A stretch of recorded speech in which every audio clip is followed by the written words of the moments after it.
So we are here at the pyramids. You know, I said, hey, why not do a late night tour? Ain't much going on.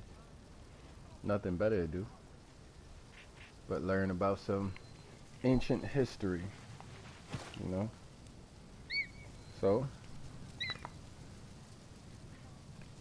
we're gonna do just that.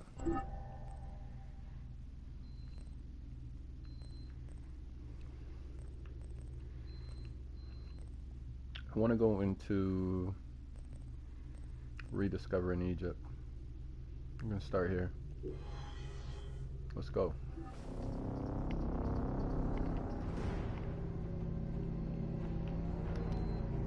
Yeah, YouTube's dead tonight, man. Ain't nobody bringing out no real knowledge, no real information.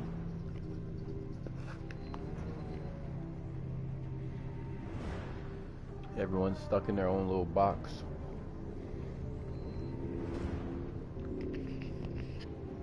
I know y'all see we go into all types of different histories, man. Shit, we go into Caribbean. We'll deal a little bit with America. You know, we deal with Africa, Arabia, Asia.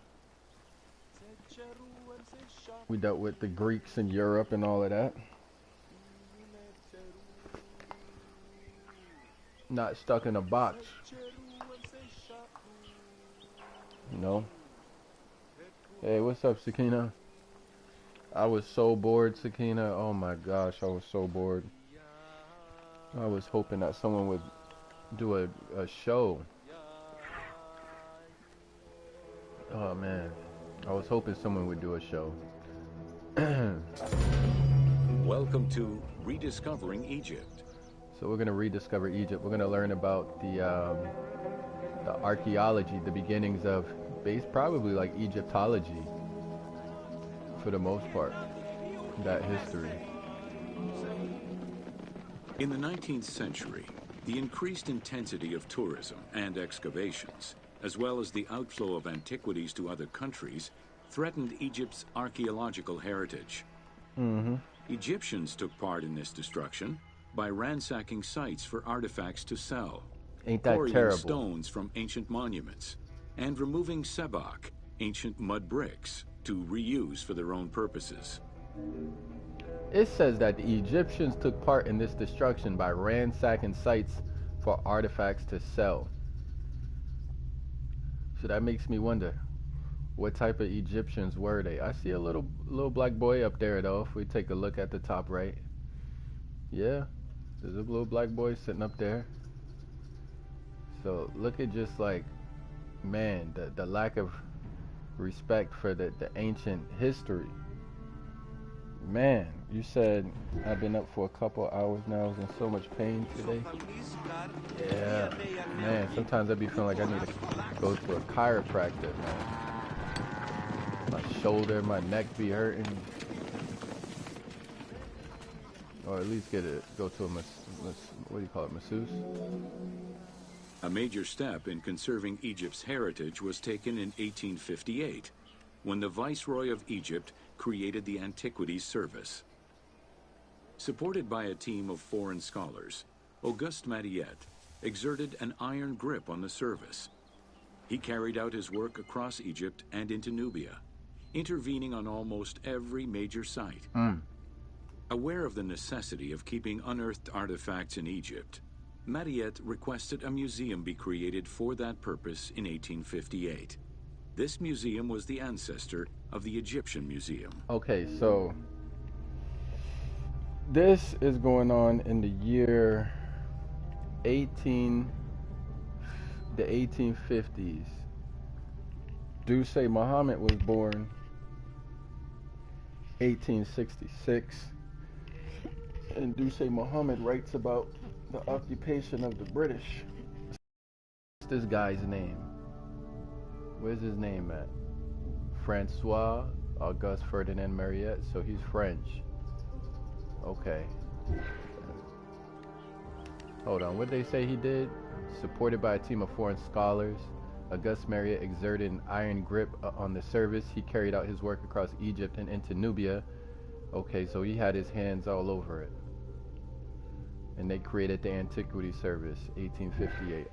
Okay, I see what's going on here. So it's some French guy had his hands all in this stuff. So remember, we're focusing on Egyptology, archaeology right now. And I'm still Cleopatra. I wonder how I could change my character so I could be, dang, I forget the little boy's name that's always selling stuff. Alright, here we go. Gaston Maspero, Mariette's successor, expanded and reorganized the Antiquities Service and instigated laws regulating the export of artifacts. French scholars ran the service until it passed into Egyptian hands in the 1950s. As of the mid-19th century, Egyptology was fast becoming a recognized discipline within both private institutions and learned societies. Right, so this is the 1950s now. So what is the agenda of these European people that are coming in? Of course, it's economic, and there's also going to be social ramifications. So it's a lot of France have their hands all inside of Egyptology in its inception. This man's name is Gaston Maspero. He's the one that took over after that other French dude, Mariette. So they're saying he expanded it.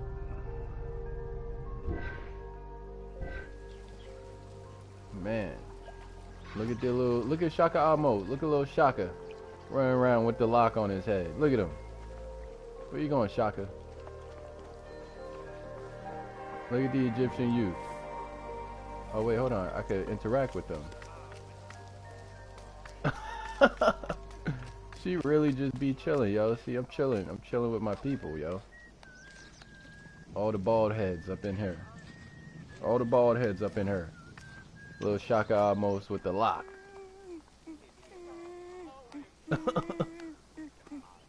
Alright, Shaka, I'll holler at you later, man. Look at this Roman. Boy, back up. Yeah, walk away, chump. Can I interact with her? What's she doing over here? She's making something. She's making something over there. Alright, let's go to the next stop. My bad, I'm getting distracted.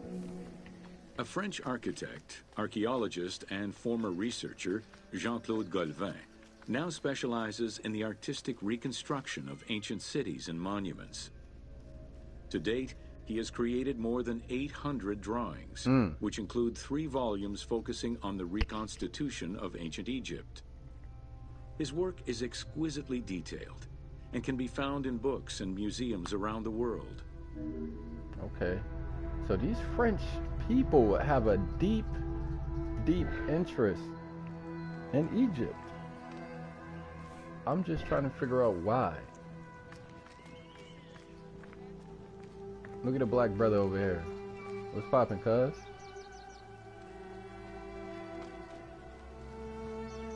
Why the French so interested in Egypt?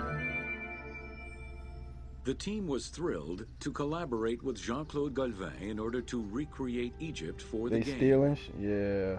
In the 19 exclusive watercolors he created for the team, Golvin used scientific data as the base and then extrapolated to provide a full interpretation of various locations and monuments in ancient Egypt. Both early sketches and fully rendered images were then used by the team as references while building the world of Assassin's Creed Origins. So they use his art to formulate the video game world of Assassin's Creed that I'm playing right now. So, okay. Oh, wow. Look at that, y'all. That's fire. So, this kind of blueprint and plan of...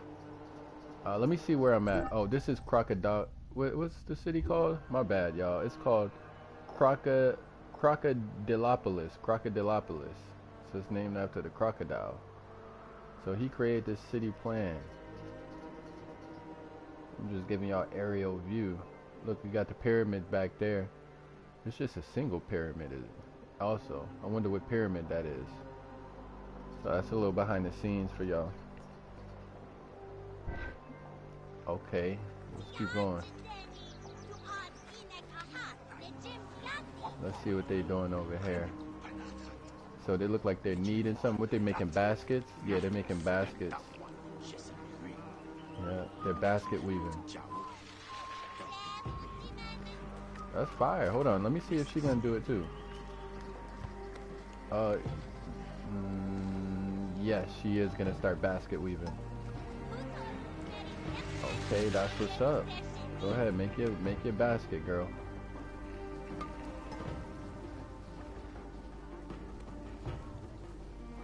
I'm just showing y'all the daily life. Alright, this is daily life. Immersive tour. We get to look at the people. Alright. Oh wow. This is Cleopatra, of course. Although ancient Egypt's rich religious culture and its mortuary monuments continue to be investigated, the modern discipline of Egyptology has shifted focus. Rather than single-mindedly retrieving impressive artifacts, Egyptologists today focus instead on increasing the body of knowledge. Good. In the past, excavations took place in the field. And while that is still the case today, much of the work on Egyptology now takes place in libraries and archives. So it's saying they're now going with a hands-off approach. What did Sakina say? You know, the French had a lot to do with the fighting, of the saving of the blacks in the wars even today. Whether it be Indians or just African Americans, Brazilians. So they're taking a hands-off approach to Egyptology instead of mindlessly stealing artifacts is basically what the narrator just said. What can I do over here? What's going on here? Oh, she's just sitting. Yeah, imagine if life was this relaxing where you could just sit down and do nothing. But no. We'd be stressed out. Alright, we got one more stop. Today, archaeology in Egypt relies on an interdisciplinary approach, where traditional Egyptologists are helped by a wide spectrum of scientists from other disciplines and new non-invasive techniques. GPS data, satellite imaging, and ground-penetrating radar allow archaeologists to gain a sense of what lies underneath the ground before excavating. Okay. Alright, that was cool. That was a little bit of history on the Egyptology. So we just completed that tour. There goes Sanu. So let's get into something else. That was cool. You know, I'm probably gonna do one of each category, maybe. Maybe I only do 3 today, but I kind of want to go into daily life. Let's go to let's go to oil in ancient Egypt. We'll learn about oil in ancient Egypt.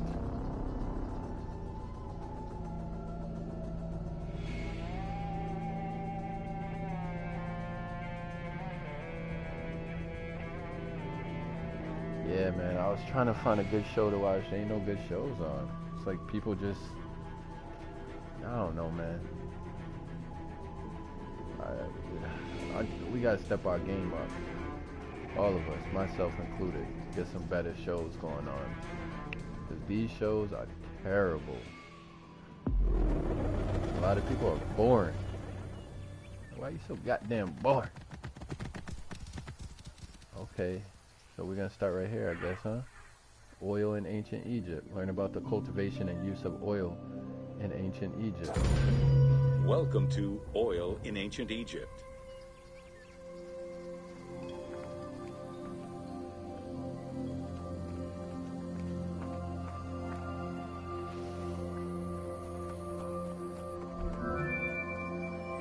Castor, sesame, and moringa were the source of the most common oils in ancient Egypt. Oil was used for various purposes: cosmetics, medical treatments, nutrition, perfume, athletics, and rituals, to name a few. The team decided to use oil as an explosive to add more gameplay opportunities for the player. Yeah, so in the game, you could, if I hit one of these canisters, it'll explode. Like if I hit it with a bow or arrow, it'll explode. So that's what they talking about right there. So they said it was using athletics, cosmetics, nutrition, perfume, rituals, medical.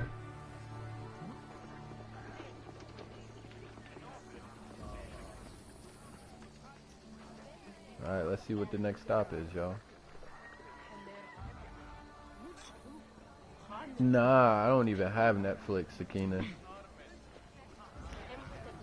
I don't even got Netflix, but I'm definitely going to the sauna tomorrow. Ancient Egyptians originally used castor oil in wick lamps, but also for cosmetics, such as facial and hair treatments. There is mention in some papyrus of castor oil being prescribed to treat constipation and help pregnant women.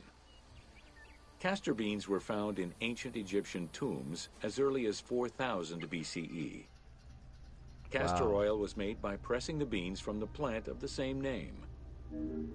So the way you get the oil is by pressing the plant. You extract it from the plant. Pressing the plant. Alright, we got one more stop to learn about oil in ancient Egypt. Look, what they doing down there? Oh, she's probably making a... That's what she's doing right there. They're making the oil. Are they collecting for oil?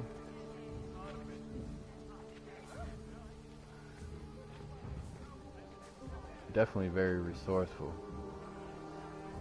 But yeah, y'all see, I'm just taking my time walking through the village. You know, it is what it is. Oh, look at the youth over here.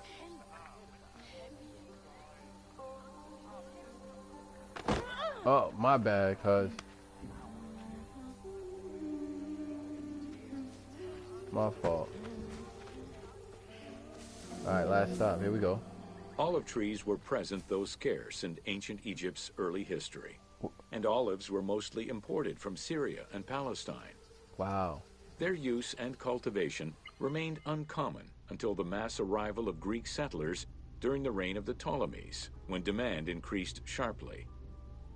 Olive trees were normally found in the region of the Fayum and the lands surrounding Alexandria. So they were getting their olive oil from the trees that were imported from Syria and Palestine. So the Canaanites, huh? Right, Marquise? Those are Canaanites? So the Canaanites were supplying them. Alright, and that was it. A quick little tour. Let's see what else we could learn.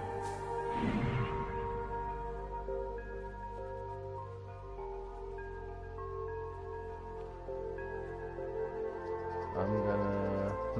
what's over here? The Fayum. Alright, we're gonna head over there. See what else we could get into.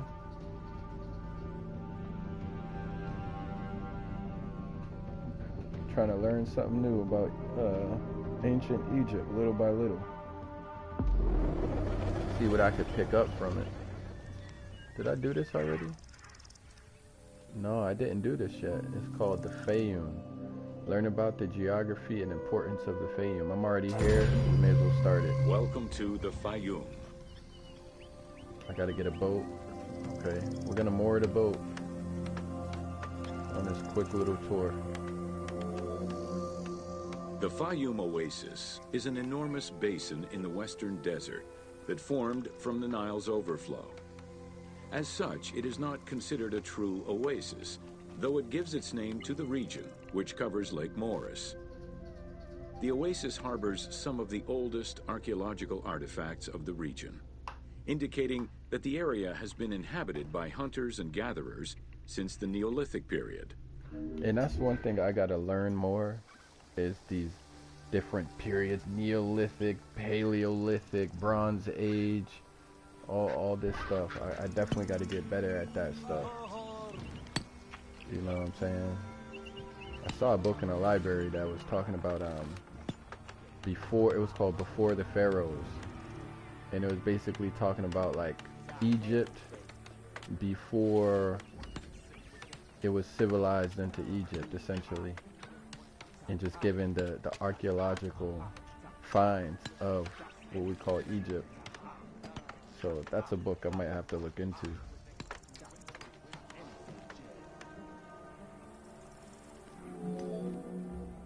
The Fayum Oasis drains into Lake Moeris, which was a large freshwater lake, but at some time became a saltwater lake. In the 12th dynasty, ancient Egyptians redirected the water flow with a dam and dug a supply canal using the lake as their reservoir.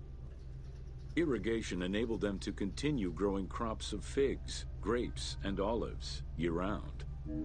Okay. Okay. Learning a little bit about it. It's not a true oasis, though, is what they said.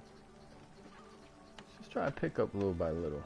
It's not the most exciting subject, but it's more than I knew yesterday. Reed boats, feluccas, triremes, and kerkeros were the most commonly found craft within the landlocked waters of Egypt. They were used for various purposes, ranging from daily fishing, trade, warfare, and travel, to the ferrying of massive stone blocks used to build the great monuments of Egypt. Y'all see that? It says Nilotic scene, pygmy hunt, 1st century. These are the pygmies, the little people, huh? That's funny. All right, we're gonna take a ride on the boat. We gotta moor the boat.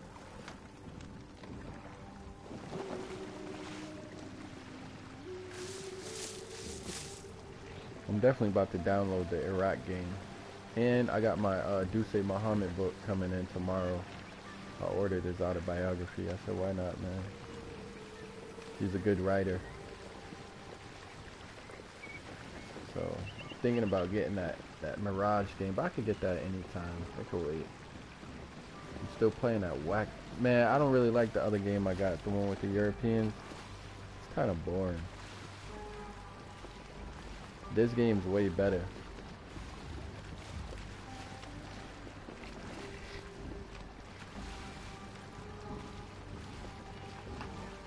This game got more history. It's more beautiful. It's more interesting.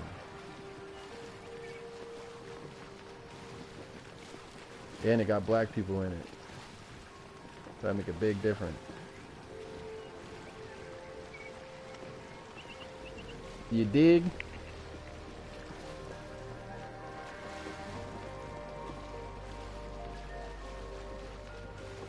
Alright, finally. The most impressive pyramids of ancient Egypt date from the Old Kingdom and can be found on the sites of Giza, Saqqara, and Dashur. However, one particularly famous pyramid of the time is located elsewhere. During the Middle Kingdom, some pharaohs chose the Fayum as their final resting place. One such ruler was Amenemhat III. His pyramid left a mark on the imagination of antique chroniclers. They referred to it as the Labyrinth, mostly due to the vast mortuary temple complex at the foot of the pyramid. Herodotus mentioned that he had visited 12 courts and over 3,000 of its chambers. But he was also well known for being prone to hyperbole.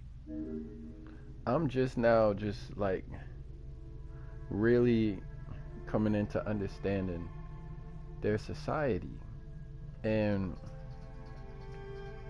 you know, the different classes and castes that they had in their society. Like this right here is a very telling image, you know? It's a very telling image. Okay.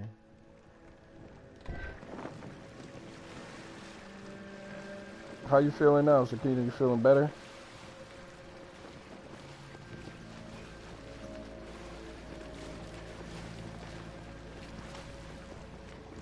Yeah, man. YouTube. I mean, Saw had a good show earlier. That was a good show. We're still talking about the same topics over and over, though.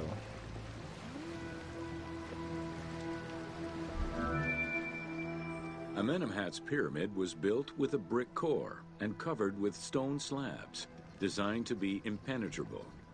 The burial chamber, made out of a single block of sandstone, is unique in its design.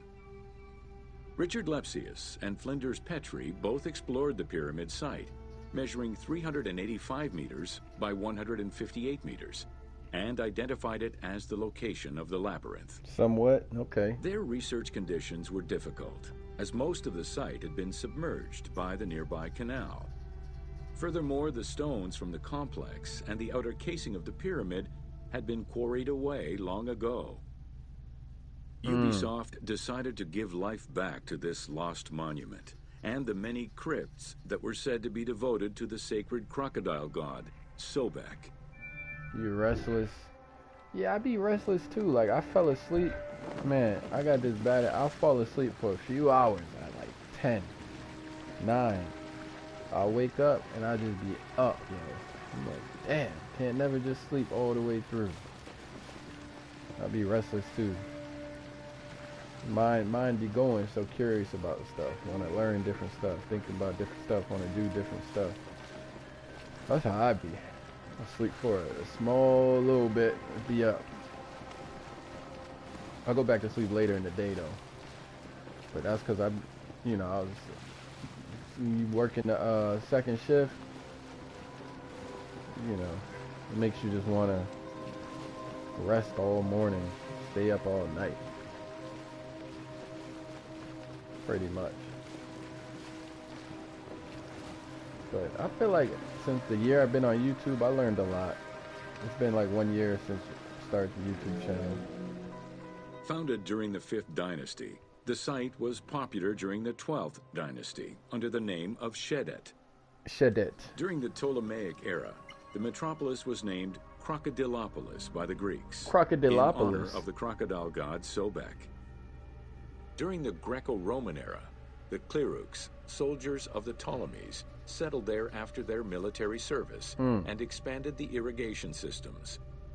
Irrigation and water distribution tripled the arable land and turned the city into a lush and rich area. 27,000 inhabitants lived in its precinct at its height. Wow. The city's location was strategic in controlling the many small waterways connecting to the main canal, and thus the Nile. I feel like, when we be looking at these ancient civilizations from thousands of years ago, we think they were like just straight up primitive. But is that a fair assessment? Because if you look today, there still are people who were quote unquote living primitive or are living primitive in the Amazon, right? Or even some people in Africa too, you might say that about, right? But South America, Africa, even Asia, Europe, all these places, there's still people that kind of have an indigenous lifestyle that we would call like primitive. So if we know there's still quote unquote primitive lifestyles today, why wouldn't these ancients be considered just as advanced as us today? This is Sobek right here. The goddess Sobek.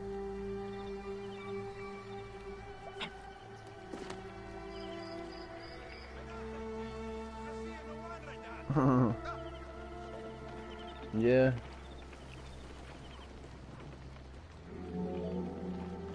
The region's main cult was that of Sobek of Shedet, a divinity associated with water and fertility, both very important to an area that depended on irrigation. Many local villages had the title Town of Sobek added to their official designations. During festivals, ancient Egyptians recited hymns to Sobek, asking for his divine intervention. Greek settlers and later Romans would help the Temple of Sobek's economy to flourish by adopting the local embalming mortuary rites.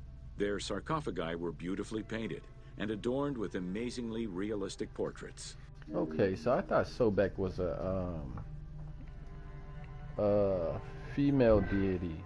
If you guys understand. Here's Sobek again. Apparently it's masculine and not feminine, apparently. I thought it was a feminine deity for whatever reason. It just kinda comes across as feminine. It's a crocodile named Sobek, you know.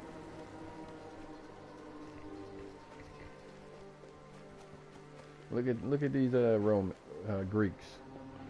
Look at the Greeks. Boy, you better watch out. You ain't got no special privilege around here.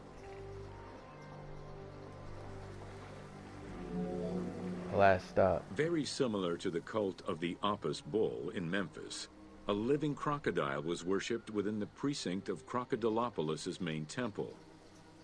Known as Sobek to the Egyptians and Sukkos to the Greeks, it was reported by Strabo that priests fed it with meat, wine, and honeyed milk.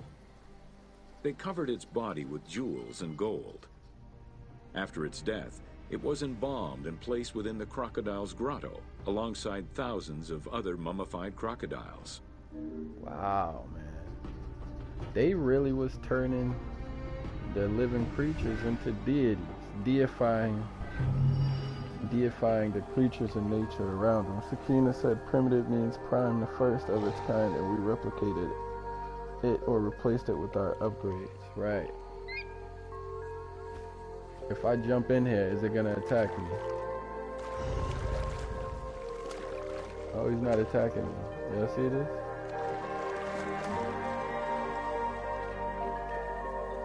If I was playing the regular mode, it definitely would have snapped at me by now, though. I will tell you that.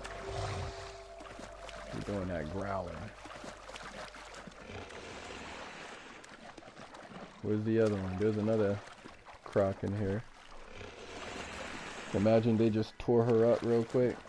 You doing all that growling.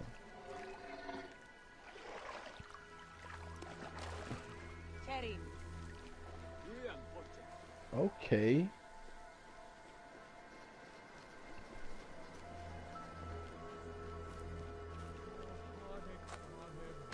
Let's worship real quick.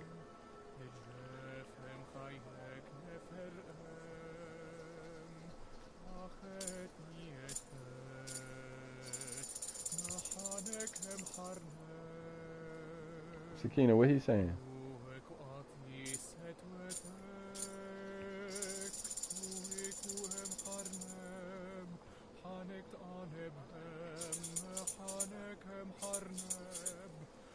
You understand that language?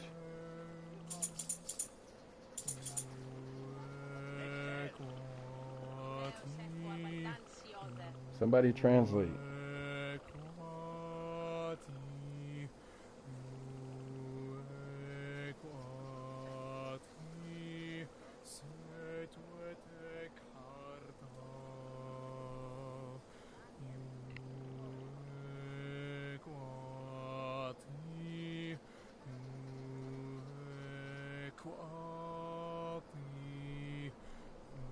All right, that's enough of that. That was kind of cool though. He was vibing. He was vibing. He was vibing. He was definitely vibing. I give him salute. What else they got going on in here? More Sobek. A lot of Sobek in here. Oh wow, look at this one. It's so wait. So what when they say there were a cult, right? There were cults. Could these cults, were they only allowed to worship one deity, or like did they have to be loyal to one, or could they be in one temple in one place, go to another province and worship over there too? And like what was the process of like citizenship? Like could you just leave where you were from, go to a different temple in another province and worship?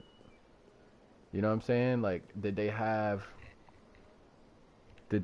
like what was the concept of being a foreigner? You know what I mean? Or borders or border patrol. That's what I would wonder. They had to have something, right? For safety. Alright, let's go do another one. So that was, let's learn about yeah, let's do a pyramid. We'll go to a pyramid. We'll do a short one though. Dang, Riddles of the Sphinx is 22 stations? That's crazy. We ain't doing that one. Alright, we're gonna do a short one, yo.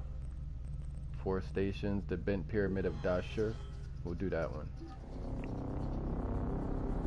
They hymns, not words asking for things. Okay.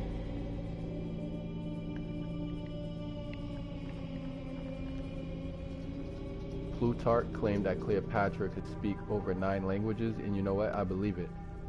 Because you go to Africa now, they'll speak like 4 languages, no problem. English, French, Arabic, and whatever native place they from. They probably speak about 3 more indigenous languages, if not more. I believe that. She did, yeah, I believe it too, Marquise. I absolutely believe them Africans over there. But you gotta think too,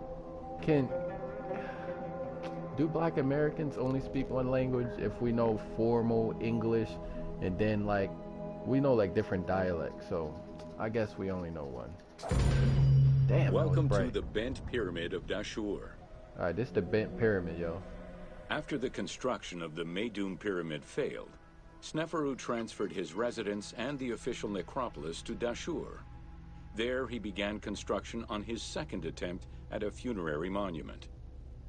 The resulting structure, known as the Bent Pyramid, is the only one of its shape in Egypt. Okay. So after the construction of the Meidum Pyramid failed, Sneferu transferred his residence. So was this supposed to be the Meidum? Okay, but I mean that's unique though, that it got that shape. That's unique. You know what I'm saying? Look at it. Let's get an aerial view of it. That's fire. You know, that's fire.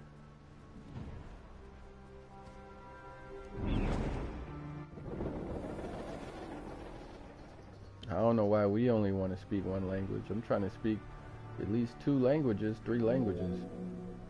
Though the pyramid also proved unstable and was abandoned, it marked a technical and architectural breakthrough.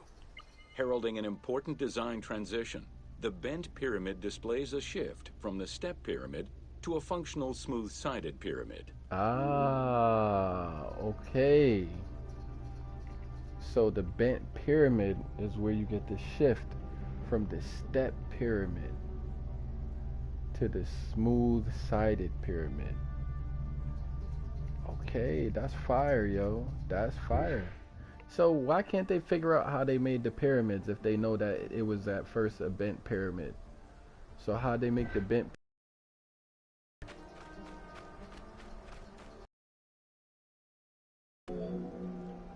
The Bent Pyramid was unique in having 2 separate entrances, one on the northern face and another on the western face. The chamber of this pyramid was too small for a human burial. It was probably meant for the burial of a statue designated to house the Ka, the vital spirit of the deceased king. Yo, they used to put a statue in a pyramid? A statue of a king had its own chamber in a pyramid. Wow, man. Marquis said because they lying and hiding for themselves. Yeah. How they don't know how the pyramids were built if supposedly the pyramids were based off of the Bent Pyramid. So the question is, how was the Bent Pyramid built? That's the question that should be asked. With the Bent Pyramid, architects successfully experimented with a completely new idea: to build the pyramid with a core of huge stones settled on a progressive horizontal design. This way, each construction phase could be completed in a single stage, allowing the architect complete control over every design element. Unfortunately, these precautions did not prevent sagging or cracks in the interior rooms of the pyramid. Sneferu abandoned the monument and began the construction of yet another pyramid. But you know what? You know, they had to go through these steps and these failures in order to get the successful smooth-sided pyramid that we see here. And even in the background there, you see the step pyramid. That might be the step pyramid of Djoser, right? See, I know a little bit, y'all. Don't sleep on me. I be playing my video games. I know a little bit. Don't sleep. Don't sleep. Israelites, Kemites, don't sleep. I know a tiny bit. Don't think I don't know nothing. Don't think I don't know nothing. Remember I took y'all inside the pyramid last time? We could go inside this one really briefly. I'm not going to stay in here too long though. Oh, Marquise just said so. I'm going to check it out in a second. Real quick, I just want to... Look, I'm going to show y'all we could go up in these places now. Don't think we can't go into the pyramids. But why they going to have me go in there when they said it was too small to house a human body and it might collapse and it was bent and breaking and all of that? You know what I'm saying? But they want to let me in here. Oh, this is all it is, yo. There's an entrance on the other side, though. Oh, wait, there's more. I could probably climb up, but this is pretty much all it is. So it was meant to house the Ka of a deceased king inside of a statue. You think so, Marquis? So they lying, huh? They just doing a bunch of lying. I believe that too. All these French was, you know, leading the Egyptological field. You'd be a fool to think that they telling the truth about everything. Oh shoot! Be careful. Oh shoot! You know, we'd be a fool. All right, let's go. Let's do another tour. Y'all want to do more pyramids? We can do pyramids of the Middle Kingdom. Let's do this one. This one should be short. This one is called An Overview of the Giza Necropolis. It's only 3 stops. I'm keeping it short today, yo.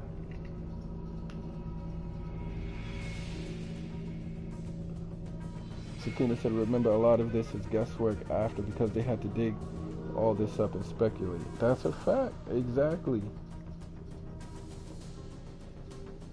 But it's based off of some evidence, though. It is based off of some evidence. But, you know, you can't say it's 100% definitive. It's probably just the best answers we got until somebody challenges. Until somebody challenges it. Oh, they bringing us back here? Okay, y'all see the Sphinx, though. That's the Sphinx right there. They gave him kind of a neutral face, you know. They made him, you know what I mean? It's kind of a neutral look where it's like, they didn't really make him look super like black, but they definitely didn't make him Caucasian, so I respect that, yo. And it don't look Arab either. It look, you know what I mean? Excuse me. So I respect that. I definitely respect that. The game, they did a fair job. They were fair. Welcome to an overview of the Giza Necropolis. Yeah, I gotta go to the steam room tomorrow and just like sit in there, refresh my body, mind. The Giza Plateau is located on the west bank of the Nile and was considered by ancient Egyptians as the domain of the dead. The pyramidal complexes found there were built over the span of 3 generations during the reign of Khufu, Khafre, and Menkaure. Built over the span of 3 generations. It's on the west bank of the Nile, okay? As the domain of the dead. Y'all see how small the Sphinx actually is? The Sphinx is actually not as ginormous as I thought. So it's amazing that it survived. It's amazing that it survived. I'm not saying it's little, right? I'm not saying it's little, but if we even look at it here, or we compare it, you know, it's, I mean, how many stories would y'all say that is?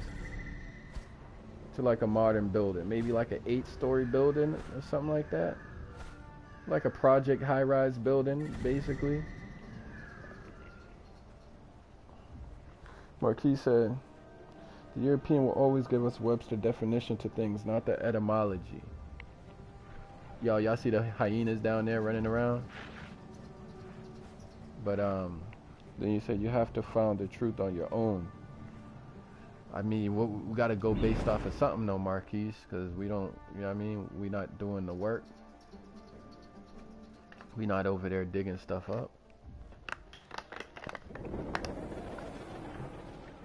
Look at the cat. Alright, where's the next stop at? I think it's this way. You take the horse. Make this trip a little bit quicker. So we're learning about Giza. The Giza area, now famous for its 3 pyramids, is part of a wider grouping of funerary complexes. Rulers from this period generally elected to be buried in the area. The focal point of the entire region was the city of Memphis, chosen as the capital of Egypt at the beginning of the Old Kingdom. Okay, Marquise said like a 4-story. Yeah, it could be between like 4 and 8. I didn't want to undercut it too much, you know what I mean?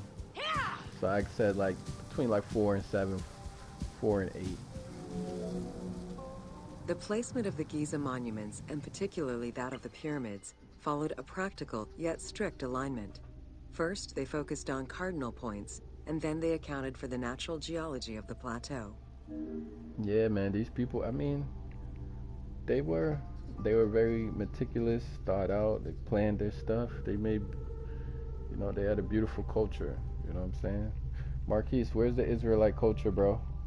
That's my question to you, man. Where's the Israelite culture?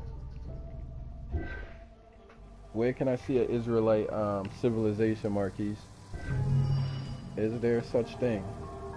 Yeah, I know about Anthony Browder, but it seemed like he don't really mess with, he kind of stay to himself a little bit. That's what it kind of seemed like to me.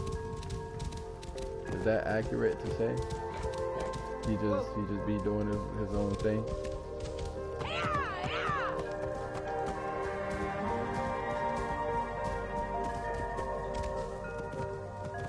But yeah, shout out to Anthony Browder, yo. Look at these little step pyramids, little mini ones. Whoa. I think these would be like little mini ones. All right, let's do one more. Let's go to we'll go to Alexandria and go to, let's find a short one. Let's go to education in Alexandria.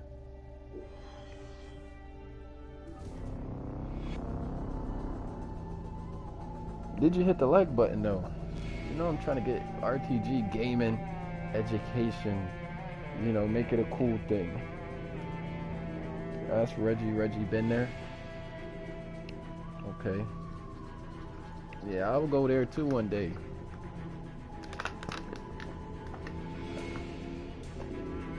I'm blessed enough. Sakina said Webster or Meridian will never get us there. Definitely need Britannica deeper than that. For these researchers, we have passed the bar with the normal dictionaries. I got a question for y'all. When's the last time y'all been to a library? I was just at the library yesterday, and I'm like, I have a love-hate with the library because I want to keep the books. I go there and I want to keep the books, and I realize they're not mine. Then I'd be like, you know what? I'm going to just buy my own books.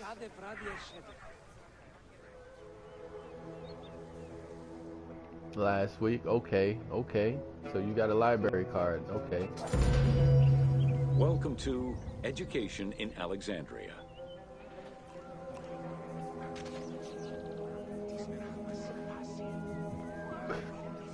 Okay, so they got all the scribes making copies.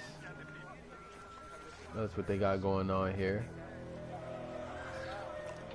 Let's give y'all a live look. Alright, let's go to the first stop. The education of young Alexandrians did not differ from the one generally dispensed elsewhere in ancient Greece. At the age of 7, the child was taken in charge by a tutor, who then became responsible for instilling an elementary education as well as good moral principles. Yeah, going to museums is one of my favorite things to do. Museums, libraries, places of knowledge, learning, you know. The priesthood, the obelisk. What you talking about? I said, when's the last time you been to a damn library, Marquis? What you talking about? Look at them. Marquis talking about the priesthood. The priest be in the hood. Yeah. Teaching was generally done outside, in the open air. In the gymnasium, students were taught not only sports, but also topics such as rhetoric, philosophy, music, and poetry. All things deemed essential to one's education at the time. Y'all heard that? They used to do the teaching outside. Now they got us locked up. We got the kids locked up inside. Like, come on, this is terrible. What type of inhumane concept is that? Who implemented that? Oh, you gotta stay inside a building the whole day. Like, you kidding me? This is why we stupid nowadays. Here, both girls and boys are shown attending a class given by one of the rhetoricians of the era. The team made the choice to show both genders attending class within the context of the game world. Even though it is historically inaccurate, the team felt it was not necessary to prioritize historical sexism over inclusive gameplay. Are you kidding me? Come on now. Like, give us the real. You ain't gotta sugarcoat it. Give us the real. The Greeks, they only taught the boys. Tell the truth about your people. Come on now. They don't wanna show the truth. Oh, you said where is Hebrew culture? No, I said show me a Hebrew civilization. That's what I said. Not the culture. I said, where's y'all civilization?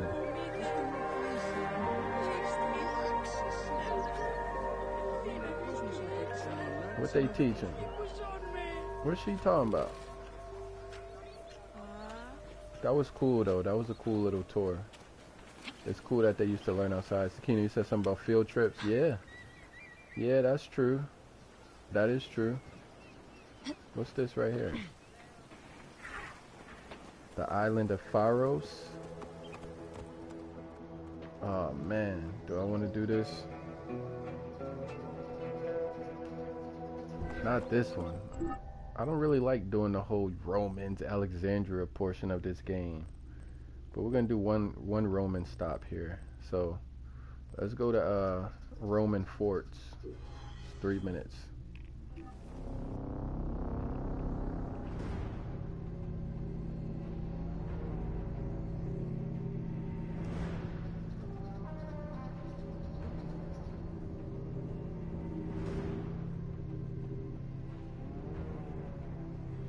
Alright, so, oh, that's fancy. The 4th dynasty's first pharaoh, Sneferu, introduced polished stone to form the smooth slanting sides of the pyramids. So Sneferu made the pyramid smooth with polish. Marquis said y'all had civilizations in Egypt, Israel, Mecca, and Ethiopia. Take your time. I'll wait. It's not like ancient Egypt is going anywhere. Girl, you better be patient, Miss Narrator. Alright, we in Marmarica. Learn about the structure and operation of Roman forts. Welcome to Roman forts. And Morocco. You're gonna have to source up on that. The size of a Roman military camp, known as a castrum, varied significantly depending on how many soldiers it needed to accommodate. However, they all shared common characteristics in design and construction, such as this fort before you, located in Cape Chersonesos. Alright, so we're doing a tour in the Roman forts. You said Carthage, Persia, Spain, India. Oh, you gotta source up on that, man. You're saying these are Hebrew Israelite civilizations? Rectangular in shape, the forts were heavily fortified by ramparts and a ditch system. The walls were reinforced with parapets, essentially an extension at the roofline which allowed a protective barrier for patrolling soldiers. Depending on the availability of materials, some forts were built with stone, timbers, stacked turf, and particularly in the eastern part of the empire, baked brick. Okay. Look at this dude. Dang, he came masked up with the wolf skin on his head. Is that basalt, Marquise? A basalt mask? And the mask made of basalt?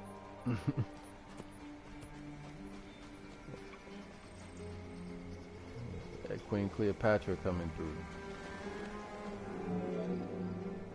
Access doors on Rome. all four sides were each flanked by guard towers. Yep. The commanding officer was positioned in the middle of the camp, giving him a clear view of the troops and the main gate. Yep, and I done whooped him so many times in this game. The commander. Done beat him down so many times. He's light work. Light work.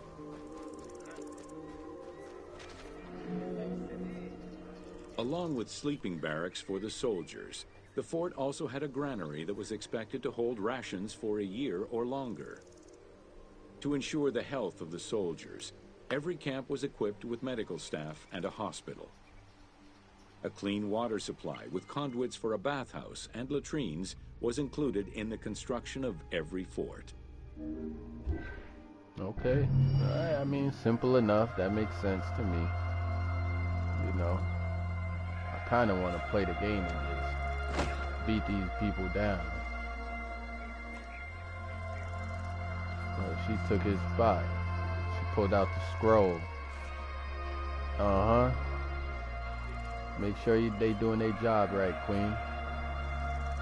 That's right. Yeah, move out the way, chump. So we did Roman. Did we do daily life today? Did I do daily life? Yeah, we did oil. What else? Did we go to Alexandria? I don't know if I went to Alexandria. Yeah, we did. We did education. I think we did every categories. I might do one more short one on maybe the Egyptian household. Yeah, let's go to the Egyptian household.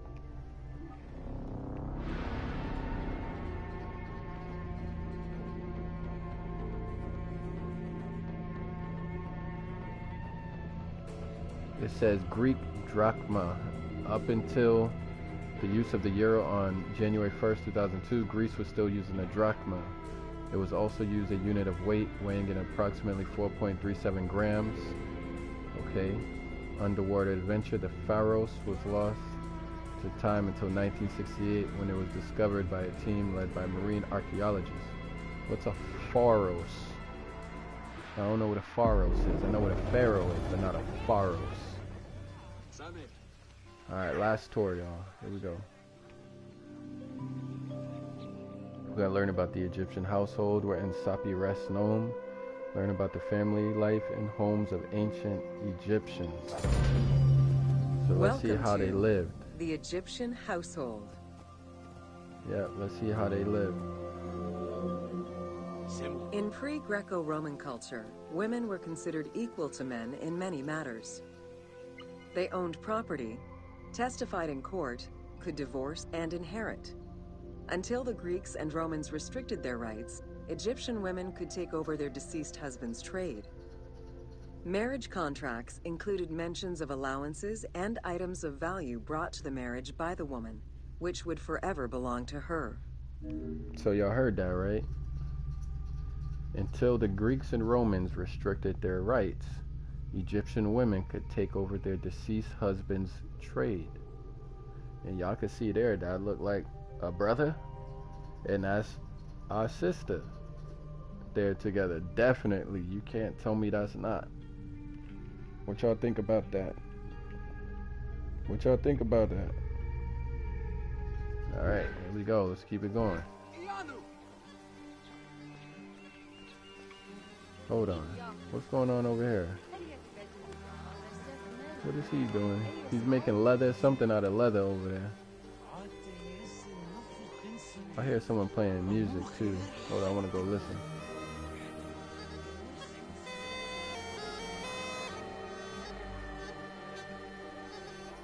There's a brother playing music. A little Egyptian youth running around. Alright, let's go to the next stop. Certain professions were open only to women, such as weaving or professional mourning, while others were available to both genders, including working as servants for the rich households. Social status did have an impact, though. The higher in status, the easier it was to obtain education and access different professions. Marquise, I gotta talk to you.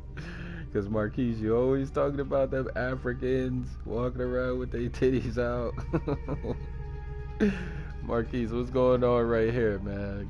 I want to hear your commentary on this image. This is weavers from the tomb of Khnum-Hotep, Middle Kingdom.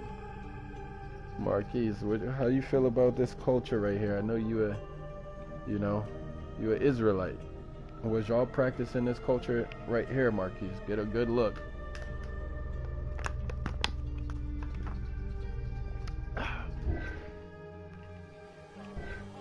Family over everything.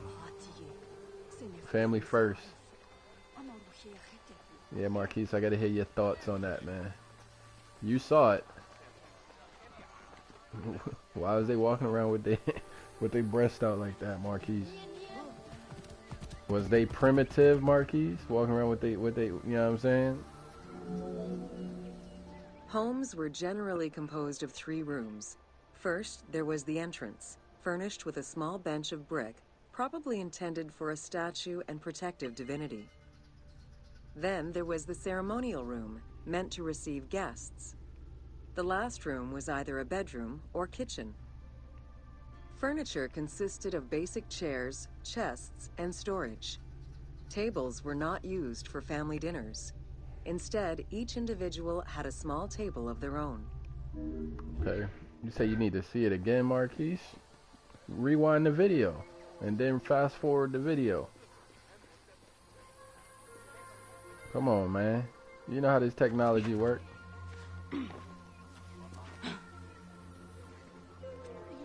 It's all good though, player. Marriages were a social contract rather than a religious construct. Family was vitally important to ancient Egyptians, and children were considered a blessing from the gods. That's in The hieratic. father, mother, and their children were the nucleus of the family, and cohabitation sometimes extended to mothers-in-law, sisters, aunts, and sisters-in-law. Mm-hmm. You see the hieratic right there? The hieratic do look like Arabic. I will say that. It do look like Arabic. It's different though. But this is a marriage contract from 380 or between 380 and 343 BCE in hieratic.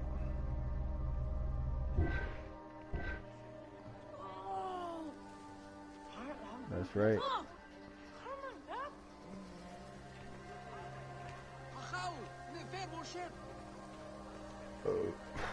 Excuse me. Going to the next stop, y'all.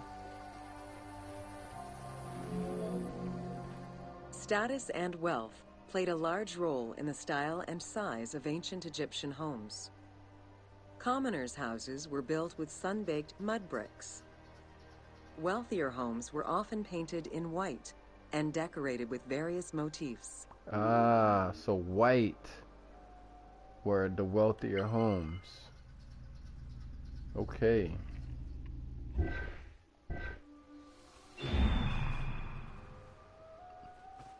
And the commoners' homes were made of mud brick. Alright, let's go to the next stop. Oh, we're going in the home now. Okay. Town officials and the rich lived in mansions with numerous rooms that were luxuriously decorated. Only temples and tombs meant to last for all eternity were built with stone. Okay. picking up little knowledge here and there. So only temples and tombs were made with stone, because they wanted it to last. She cleaning, she sweeping, she over here scrubbing. Oh, we got a chocolate sister, your favorite, Marquise. You see the chocolate sister right here? She chocolate, Marquise. I know you like that right there.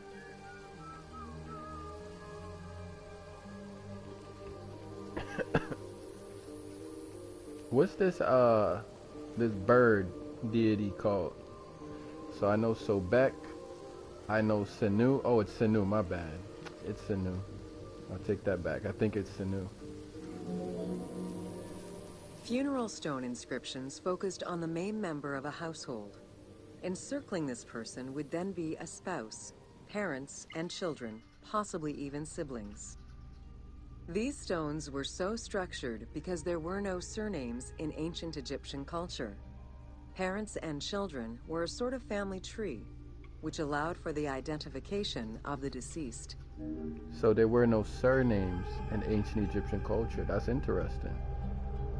Okay. And the deceased person would be encircled by parents, children, siblings. These stones were so structured because there were no surnames in ancient Egyptian culture. Okay. And we see the Medu Neter.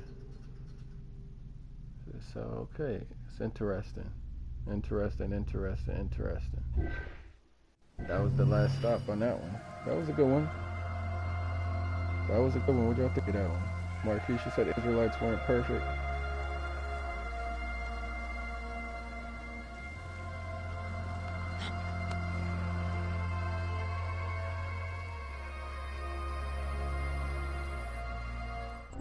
I got time for another one.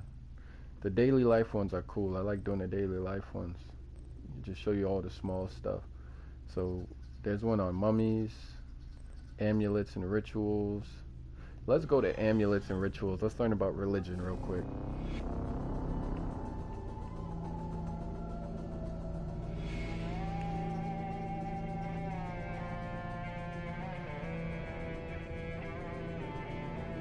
Why not? Let's take it there. Cultured elite, Alexandria was filled with temples, theaters, museums, and libraries. That's dope, man. Shoot. I mean, where I live, we got a museum, we got a theater. I ain't been there. There's a bunch of, Europeans doing European stuff up in there. We got libraries, and yeah, we got temples, I guess. Yeah, we got it. We got the same thing. We do got the same thing, I can't lie. But at what pedigree, it ain't the same. So we in the Green Mountains now. Understand how magic and religion was an essential aspect of ancient Egyptian life. Welcome to Amulets and Rituals.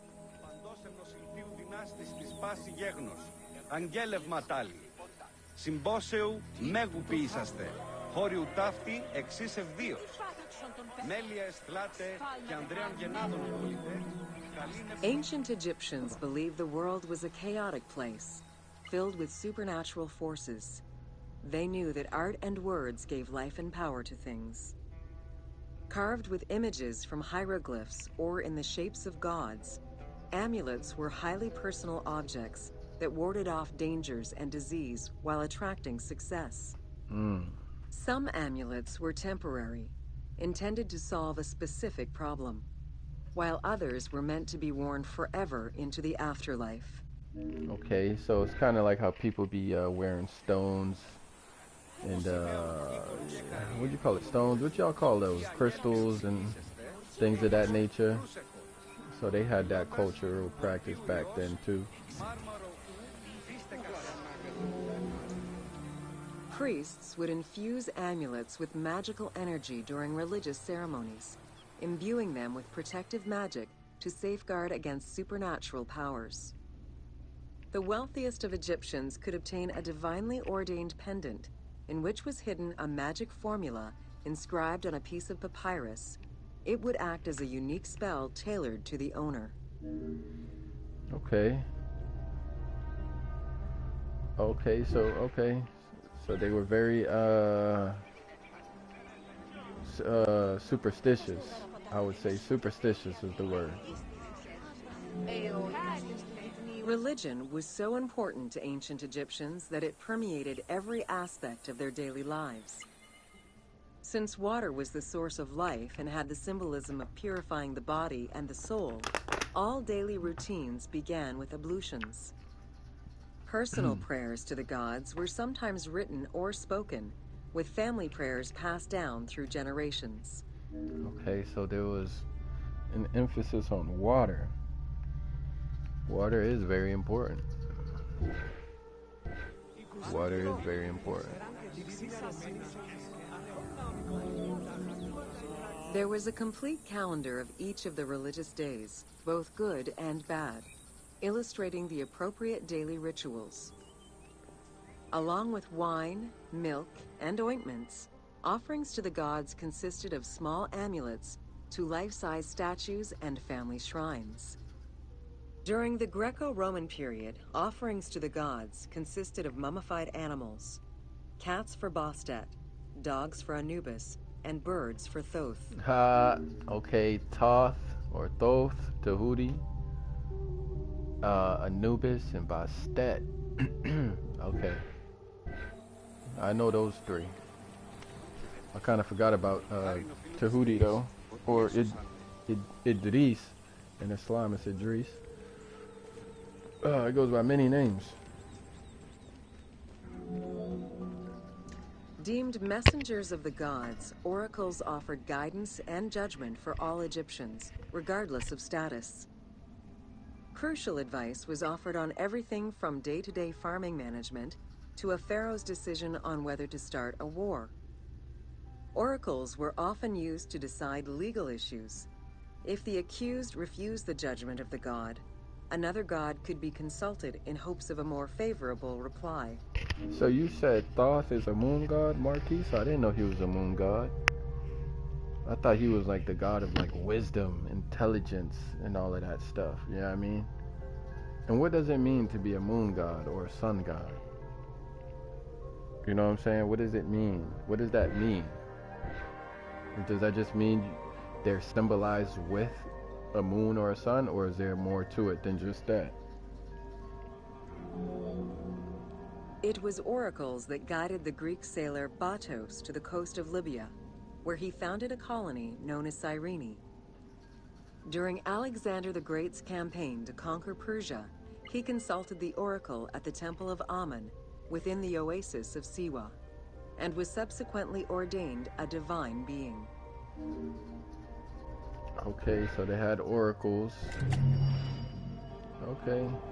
So, I mean, then what happened when these oracles were wrong, or when the amulets failed? Like, what then? What would they do at that time? You know what I'm saying? This is what I'm thinking about, because they are superstitious, just like everyone else is. I mean, you know. Separate the times, night and day, in the calendar, seasons, etc. Look at her, she chilling. She chilling.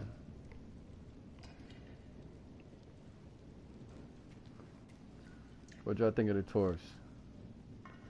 You know, getting smarter every day. Got to pick up something every day. Thoth is a moon god.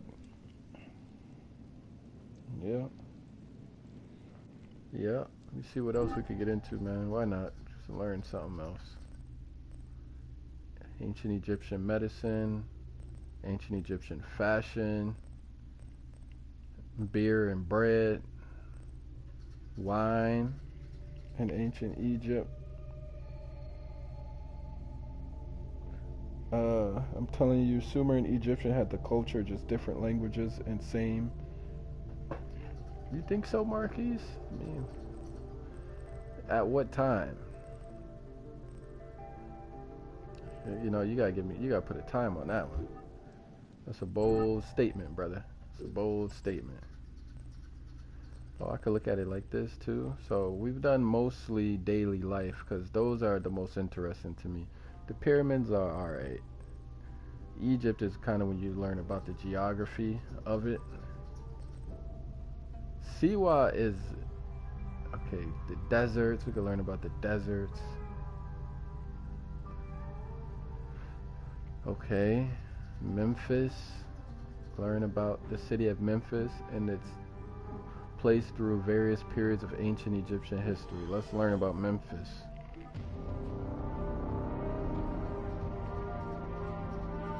Why not? Marquise, where's your boy Grouch your Prophet at, man? He letting you live today? Grouch your Prophet, he letting you live today? Your Portuguese homie?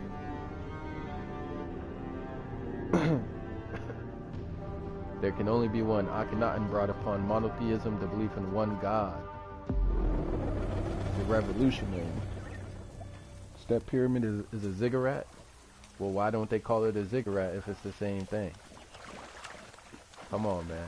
Come on, think, Marquise. Think, bro. Alright, y'all want to learn about Memphis? Egypt is in America. That's what the Wibos would be saying. Egypt's in America. Egypt ain't over there. Egypt's over here. The pyramids in the Grand Canyon. The Nile River is the Mississippi. They crazy, yo. Welcome to the city of Memphis. They cooked.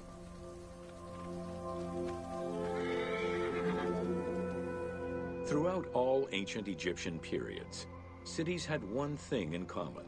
They were situated along the Nile's shores. Cities were often designated for government or for worship. Major cities had several temples dedicated to numerous gods and goddesses. Egyptians referred to the organization of their cities as a sepat, or later on by the Persian term nome. There were 20 sepat in Lower Egypt and 22 in Upper Egypt. The capital city of ancient Egypt changed many times over the periods.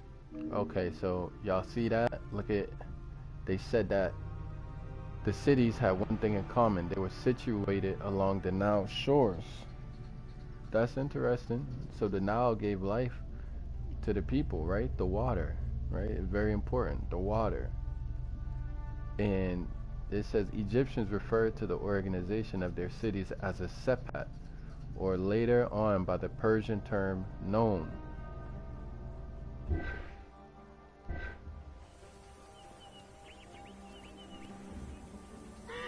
We got 7 people in here watching me play video games.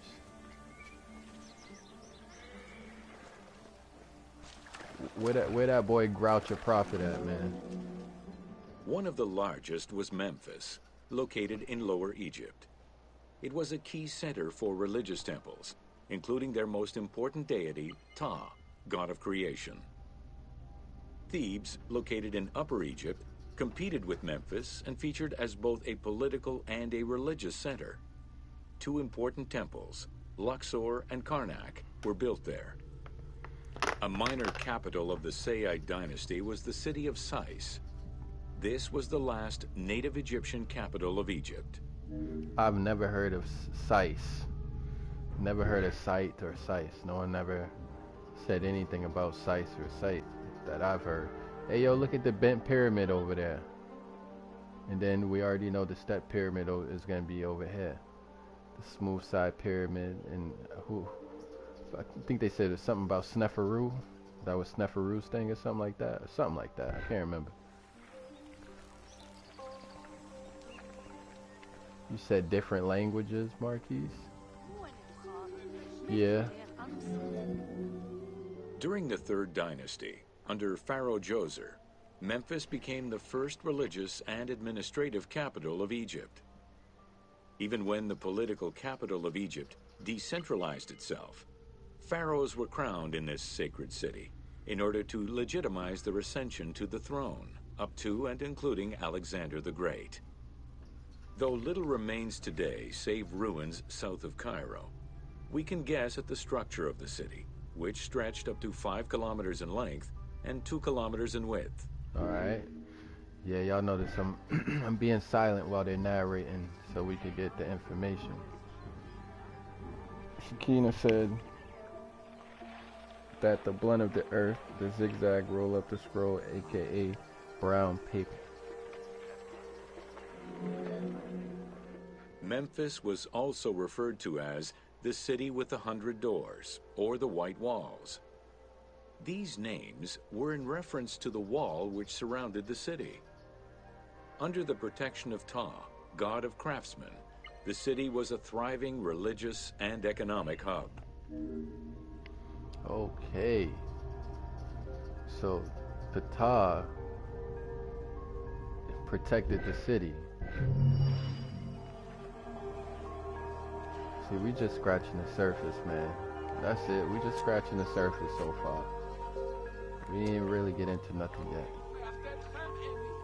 Dang, he's ugly.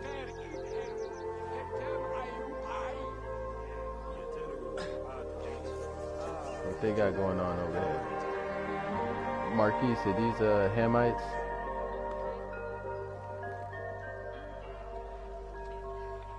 What you say, Marquise? Them Hamites? Avevo paigesh. Ma is ches peher hotepu mesiet. I'm East happy. Yeah, man, that was the tour. Just touring. Afro-Asiatic. He said they Afro-Asiatic. Who playing that music? Hold on, I'm trying to find him.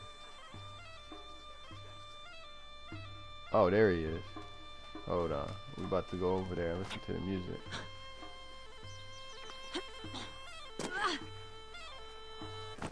Oh, I interrupted the music. My bad. Come on, get back to it. Get back to the music. Go ahead. Yeah. Here we go. I'm listening.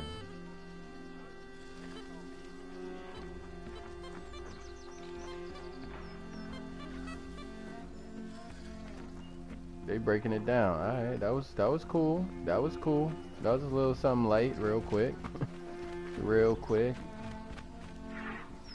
Oh man, the mummies.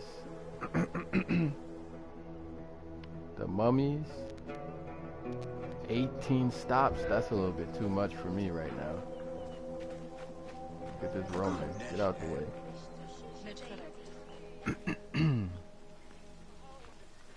But see, I want to go. I mean, yeah, I got to get me a book on ancient Egypt. I ain't got no books on it. This is pretty much all I got on it. I think I ain't got no books. Actually, I do. I got the Sheikh Anta Diop book, African Origin of Civilization. But, you know, I'm kind of at the point where when I read books, I do like reading from black authors. Yeah, you know what? You got to have both. But sometimes I like reading from, like, the opposition. So, for example, if I'm learning about Islam, I want to read a Christian's perspective on the religion. Or an atheist perspective on the religion. Things like that. Because they're going to tell you stuff that other people are not going to tell you.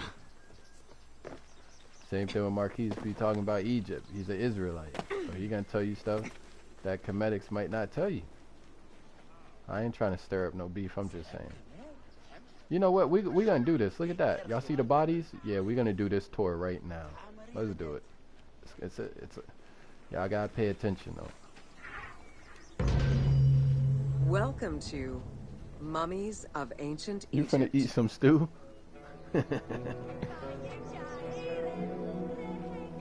The mummification process used by ancient Egyptians was highly ceremonial in nature.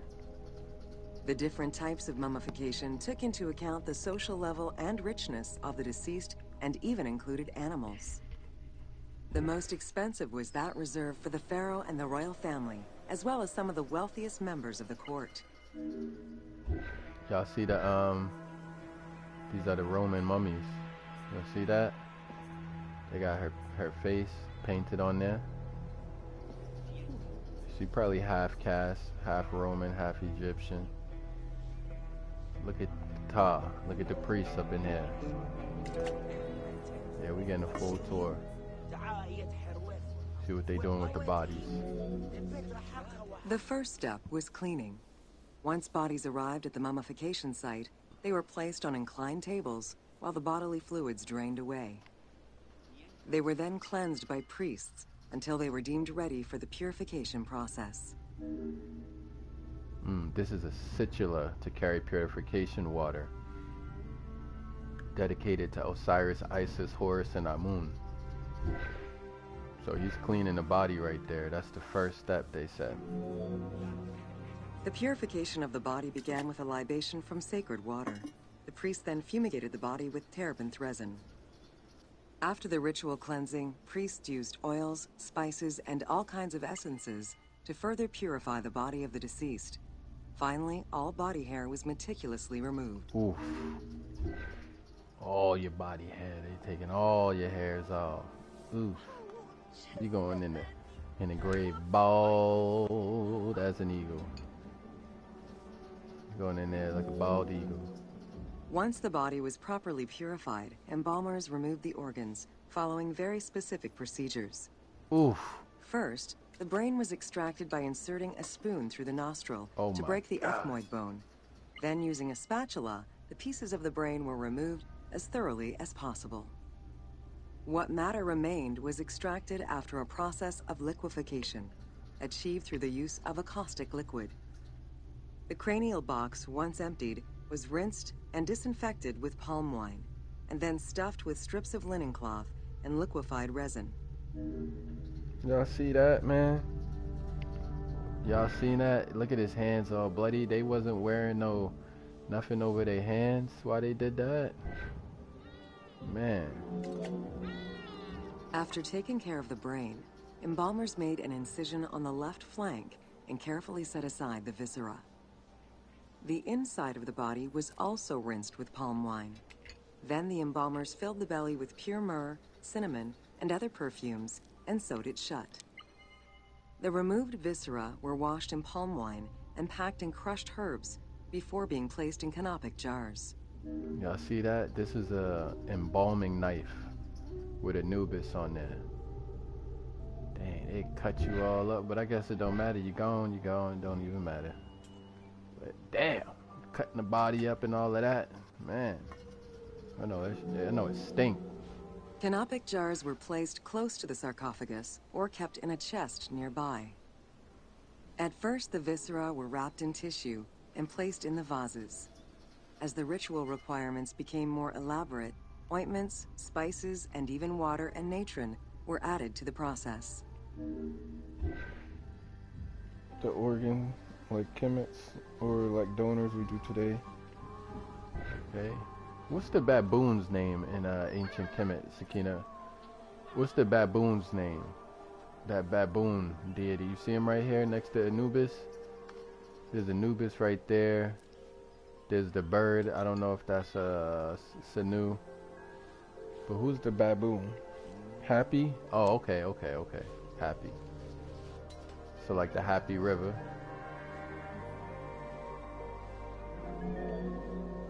Towards the middle of the New Kingdom, canopic jars assumed the appearance of the four sons of Horus. The four sons of Horus. They were known as the protectors of the viscera. These protectors had their own guardians, each a goddess of the dead. Imseti, the human-headed god, protected the liver and was protected by the goddess Iset. Happy, the baboon-headed god, protected the lungs and was protected by the goddess Nephthys. Dumut-F, the jackal-headed god, protected the stomach and was protected by the goddess Neith. And finally, Kebesenuef, the falcon-headed god, protected the intestines and was protected by the goddess Selket. Okay, I never heard of Kebesenuef, the falcon-headed god, Kebesenuef. Oh, Sanu. My bad, y'all. It's Sanu. So his full name is Kebesenuef. Kebesenuef. Thoth is a baboon? Since when? I don't know. You know more than me, so I shouldn't say that. Imseti? I never heard of Imseti either. Was protected by the goddess Aset. This is a good tour right here.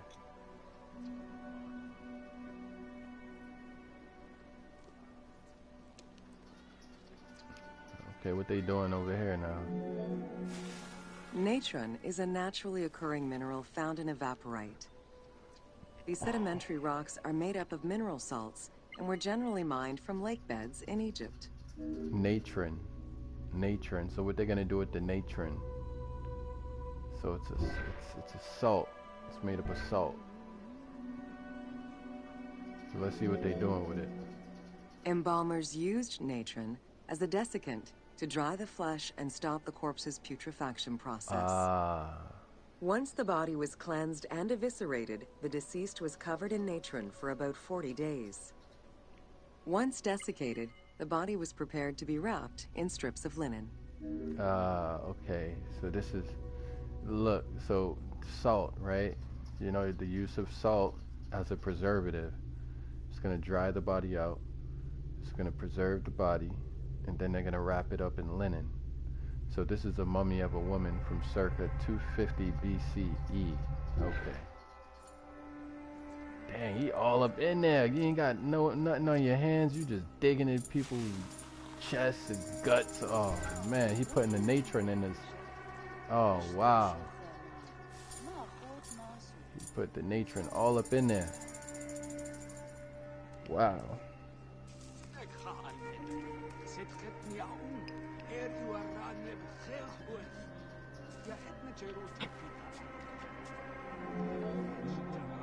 Once the body was fully desiccated by the natron treatment, embalmers oiled, painted, and sometimes even added hair extensions or a wig. Oh. They often used a henna-based antiseptic preparation to give the body a more colorful and lively appearance while preparing it to resist molds and fungi. Look at this science they had going on way back then. Look at the science they had. So, that's dope, man. That's dope. That's hard. Next came the phase which gave mummies their most well-known appearance, the wrapping. Mummies. Originally, each part of the body was wrapped separately. Men had their arms crossed on their chests, while women had the right arm folded over their breasts and the left arm stretched along the body. Oh. However, techniques evolved over time. Eventually, the body as a whole was wrapped with limbs alongside the body, and increasingly sophisticated and different techniques of weaving flax bands were developed. Okay. Okay, this is a mummy of a man from the first millennium BCE. This is a good tour. In addition to the jewelry and amulets arranged on the skin of the deceased, amulets were also carefully inserted into the weaving of the linen strips. Each amulet was linked to a myth or to an ideological belief related to rebirth. Yep, so they believed in reincarnation, rebirth. Maybe not reincarnation. Maybe that's not the right word, because there's a difference between reincarnation and rebirth, because you can be reborn in a different form, not in your carnal state. Okay, where's the next stop? Oh, what's going on over here? She gonna worship real quick. Gonna take a 10-second break to worship in between our tour.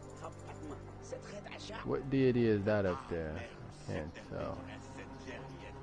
That could be Sobek. No, it looks like a snake. I can't tell what that is up there. Alright, get up. Masks were an important part of a mummy's finery.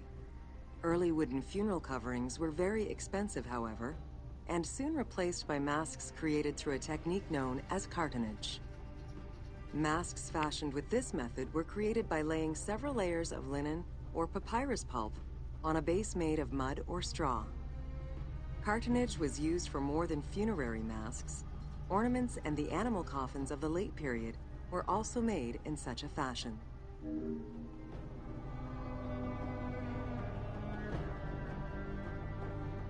My bad, y'all. Someone sent me a message. Okay, so I missed all of that, but hopefully y'all picked that up right there. I was texting, my fault. Oh, look at this. That's hard. Y'all see that? Cartonnage evolved to cover the entire body of the mummy during the 22nd dynasty. Why you got a Caucasian nose? The mummies were placed on a board inside a rigid envelope of cartonnage, which was laced at the back with a string. Extremely cost-effective and visually pleasing, this technique was very popular through all layers of the society.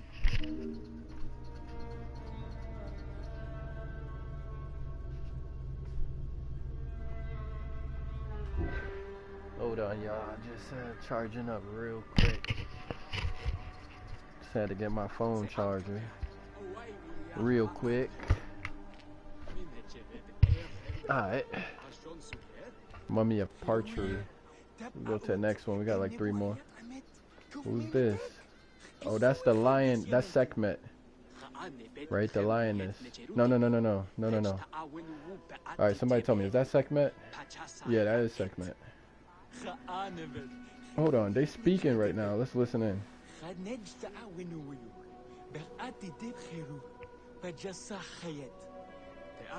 Y'all think that's what it actually sounded like?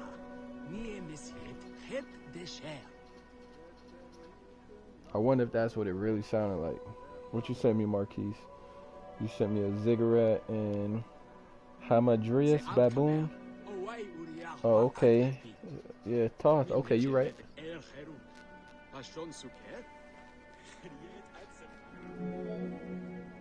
Cartonnage envelopes were usually covered with inscriptions and polychrome decorations, specifying the names and titles of the deceased, scenes depicting daily life, or decorations specific to the funerary world.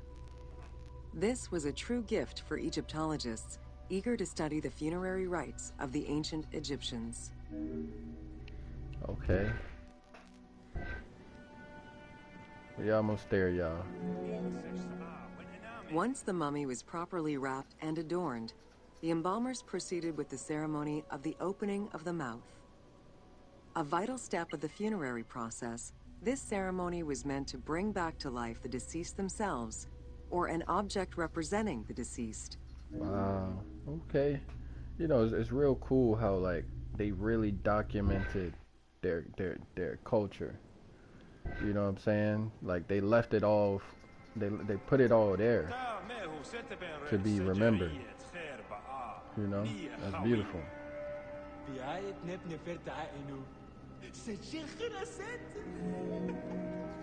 There were no less than 75 different stages for the opening of the mouth. Damn. It required the application of the same oils, ointments, spices, and perfumes used during the mummification process. Makeup was sometimes part of the process as well. Okay, the opening of the mouth. Alright, we got one more stop, y'all. Here we go. The last stage of this long ritual was the act of touching the mouth with the adze to symbolically allow the breath of life to infuse an inert body. Its performance was reserved for a very specific set of people: priests who wore the mask of the god Anubis, a close relative of the family, or by the heir to the throne. So this reminds me of what we was talking about, y'all. When we was talking about, you know, telling people that their stuff is fake. You know what I mean? Oh, that's fake. I see a lot of symbolism, right? But that's me because I don't believe it. So if I don't believe this, then to me it's gonna be symbolic. But to them, if you believe it, it's real. When you tap them out, breath does come out to them, right? So yeah, I mean, some people might say it's literal. Some people might say, no, it was symbolic, but I think that all depends on what you believe. Then that's gonna kind of determine the way that you're judging how they've seen it, you know? These are the mummies. So that's just a little bit more. Which I think of the tour, man. We over an hour now. We done did about 7, 8 different stops on this tour.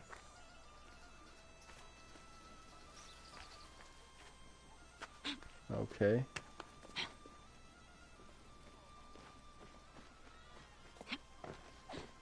now. I'm just kind of browsing. We're on top of a temple right now. What's up with y'all, man? Let me see what y'all talking about in the chat. It seems like people like these tours, man. I've seen about 7 people done peeked in here and watched the tour of Egypt, of ancient Egypt. What y'all think of this aerial view? What y'all think would happen if I jump? I ain't never jumped with her in this simulation. Let me see. Oh, she just survives it. It was spirituality science 6,000 years ago. We also know that your last nerve releases your last breath, poop, pee, everything. Okay. Yeah. Y'all want to learn about the artisans? Nah, that's too much. 14 stops, that's too much. We're gonna have to do something shorter. So look at all these tours we still have left to go, y'all. 3, 4, 5, 6, 7, 8, 9, 10, 11, 12, 13, 14, 15, 16, 19, 22, 25. About 40, almost 45 more tours that we have, you know. Mainly what we have left is in the Egypt department. So just learning about Egypt's geography and geology and all of that. Sakina said, and the family gives your last approval of the body before the actual funeral. Okay, who's messaging me on this? You are welcome. Let me see. Why this person? Someone from Romania messaged me about my artworks.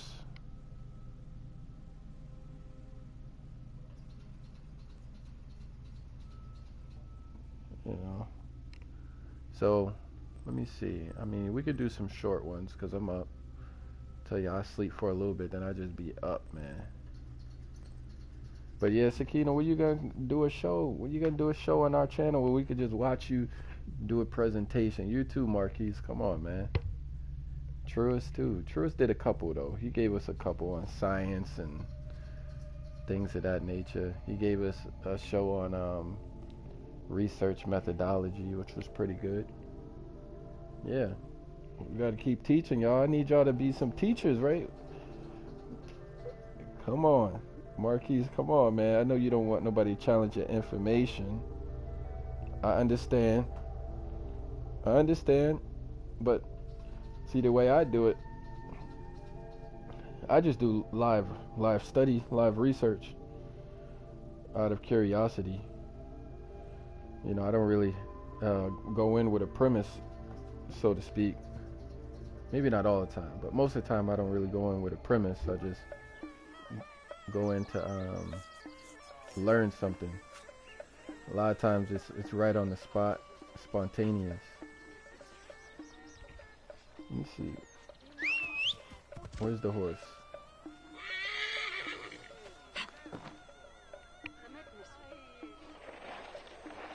Yes, sir. Conscious art, man. This is normal practices of today. Sakina said. Yeah, so on my community tab, I've been getting a lot of those community tab posts from this game. You know, so I'll see what the game is teaching, and then I'll use that for the community tab. And I do the community tab so I can remember,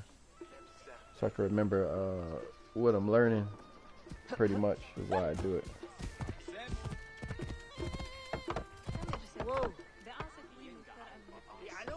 It got to be fire. Yeah, that's a lot of pressure to put on yourself, though, man. But why? Come on, why you? Come on, we only live one time, bro. Come on, teach something, man. Come on, man. YOLO. You know, someone 5, 6 years from now might find your video and be like, "Dang, yeah, I learned that from Marquise L. Marquise Bay. You know what I mean? I watched this dude on YouTube. He was teaching. You know what I'm saying? That's fire, bro. That's history right there. We just in a different era, right? See, in the game, we got history on the walls, right? But the future is digital, man. The future is VR, AR, you know, all these different realities, bro. on, man. Put yourself in the algorithm, man. Every time you do a show or build, it'd be 1,000 views, man. 1,000 views. 1,000 views like it's nothing. Come on, man. You got that charisma, bro. You got it. You know what I'm saying? Get the people something. What's she doing now? She ain't doing nothing. She's just doing sign language. I'm just chilling now, y'all. Really. Just chilling and chatting. You know, we did enough touring. Shoot, I could keep on going, but we did enough of that. Let me switch over to game mode, though. So we're going to go back to the menu. Now I might just put the beat down on some people now.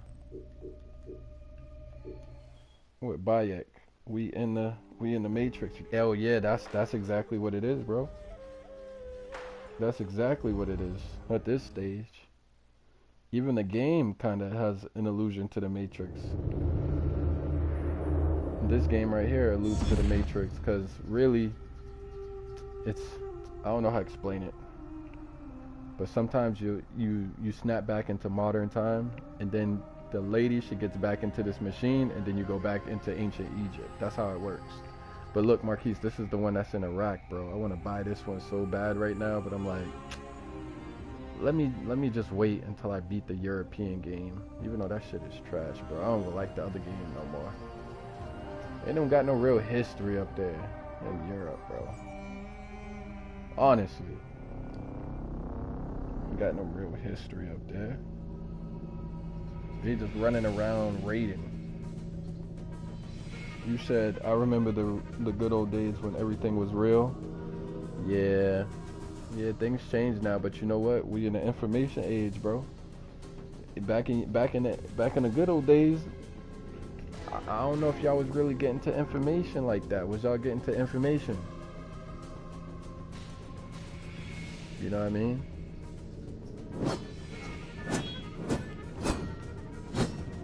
So it might be a good thing, you know what I mean? Times changing to a more digital age.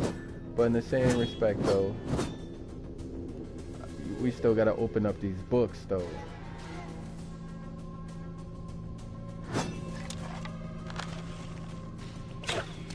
Because not everything's online. You know, not everything's online. So we still gotta open up these books.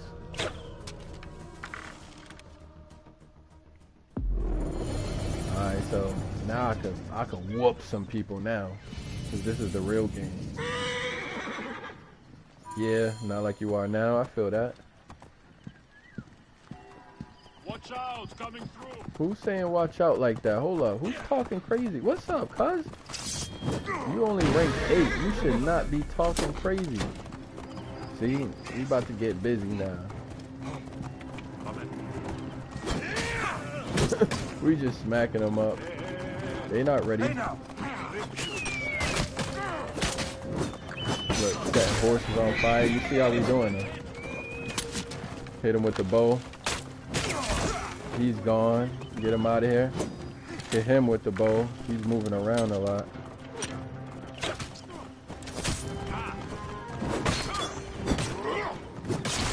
We got the sword of flame. Gotcha.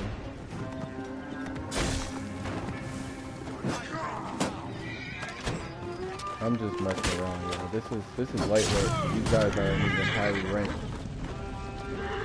What you say, Marquise? I was, but people not looking for knowledge. They're looking for at rapper and be Instagram models. Yeah, let them do that, bro. We're gonna be a special class of people, man. They could do that all they want. Yeah, you know, there ain't nothing wrong with being a rapper though. Depends on what you're rapping about. Like for me, for example, right? I'm an artist. It depends what you're doing art about. You see how I'm trying to infuse the consciousness into the artwork? You know? You could be a conscious rapper. You could be a conscious model. You know what I'm saying? There's different ways to do it. It's just the way they doing it is it's being dumb, really. They're just being ignorant. They ain't got no information. All they doing is, you know, just rhyming words. Ain't no meaning to the words. You feel me? Why is that? Because they don't read books. All they know is that little neighborhood that they were born in. They don't know nothing else besides that little box. Not knowing that the world is a big place, and the world is filled with thousands of years of knowledge. Hundreds of thousands of years of knowledge. So they just trapped in a bubble, man. That's all it is. But you could be anything. It just depends how you do it. You know what I mean? Whatever your mission is, you could do it through so many different art forms. You know what I mean? Alright, I want to catch another body bag. Where the Romans at? Let me see if I could fast forward. See, I still got little missions, side missions. And I could go and like do those fights and whatnot in the arena. Let me see if I could go to the arena real quick. I'll do some missions in the arena before I log off here. Just to knock some heads. So where's that Roman arena at? Is it? It's not Heraclepion. I think they're over here on the western bank. No, where is it? Look, they got a place called Libu, and then right over here is Libya. And isn't that interesting? Near Siwa, west of Siwa is Libya. They got a, okay, hold on. This is Alexandria. Where is the place where you could go into the fights and just be fighting those the Romans? Giza's over here. Is it over here? Nope, I didn't get there yet. Green Mountains, Cyrene. Okay, I think this is it. Yep, Gladiator Arena. Alright, we're gonna get into the arena, get into some fights before I log off. Damn, it's 4 in the morning. Time be moving. I see that video with Reggie and Apostles going up in them views right now. I see the video we did on the slaves and the Mamluks, the blackguard marquis, that's going up right now. The bill we did 2 nights ago, that one did pretty good. Land of the Pharaohs, that's going up right now. Africa wasn't called Africa, that one's going up right now. The Jews of Africa, that one's going up. Africans sold us into slavery, that one's going up right now. We moving, bruh. It's moving. You're using items you equipped in the open world arena horde mode. Yeah, I'm about to knock some heads off. Let's get it. We're about to knock some heads off. We in the gladiator arena, yo.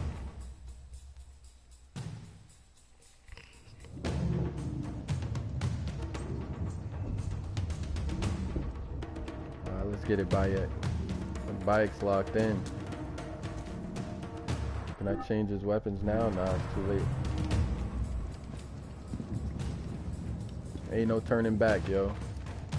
We in a gladiator arena. They want to see somebody die. When I win, should I spare them? Or should I take their life? Prepare for battle! We ain't worried. Bring them. Where they at? Bring all of them. Bring all of them. Oh, you 32 rank?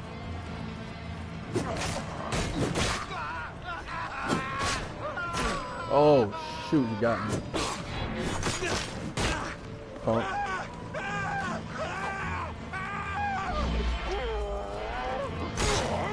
Yep, now you're gonna take this too. Now your man's gotta take that. Get out of here, chump. Yeah, let's go. We getting our points up. We gonna rank up on them. Where they at? Where's the rest of them? Bring them out. There they are. Oh. See, in this game there ain't no parry. Oh shoot! I hit myself. I'm dying. Alright, I gotta dodge like hell right now. He's not doing too good. Oh my gosh, he's about to get bodied. Come on, oh, I killed myself. You ain't see that. I backed up into the damn spikes. I'm going back in, yo. Nah, I can't go out like that. I gotta watch out from those spikes, though. It's all good, Bayek. We getting back in there. We ain't going out like that. Actually, let me see these ones.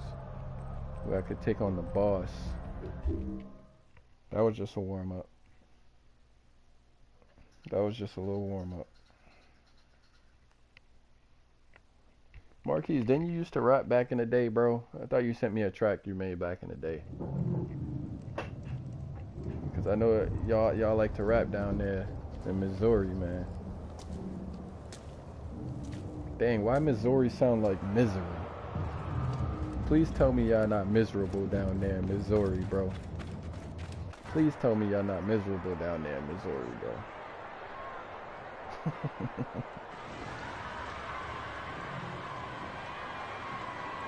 Alright, so that first one was... Oh, yo, Marquise, you see the deity up there? What's the name of that deity? I forgot the name of that deity. Oh, man, I should know this.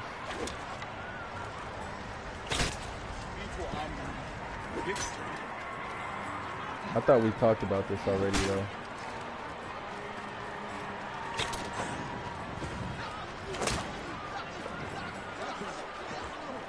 Oh, that was close.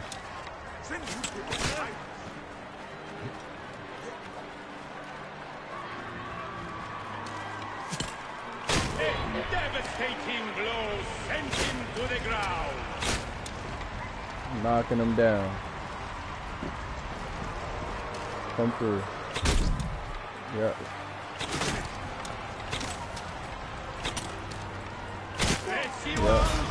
Put him down. Nah, it's not Pegasus. It's a I used to have it as my icon. I forget the damn name. Oh, I'm on fire. I should know what this damn deity is called. The Lamasu. That's what it's called. Lamasu. That's what it is.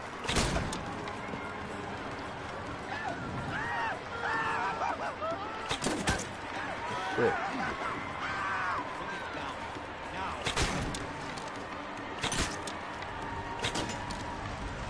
That's the end for him.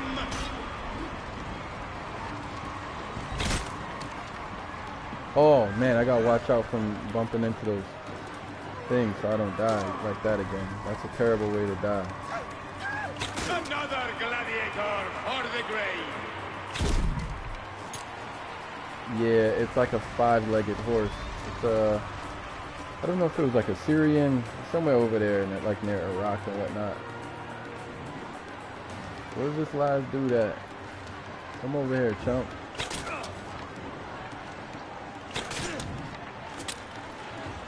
But yeah, Marquise, I was watching that Sarah Suit Seti was beating down on the Mighty Hebrew back in the day, huh? He was catching bodies on the Moors back in the day. Sarah Suit Seti. I'm like, damn. And then I was watching him go against when they was about to fight him and Zion Lex. I'm like, why they about to fight? It ain't even that serious. They arguing over religion. Oh man, I'm about to get bodied. This is terrible.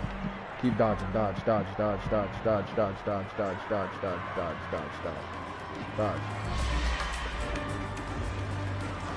Oh, he kicked the hell out of him. That was cold. I ain't even know I could do that. Oh, I'm about to die. No. No. Sorry, y'all. I gotta have a little bit of fun.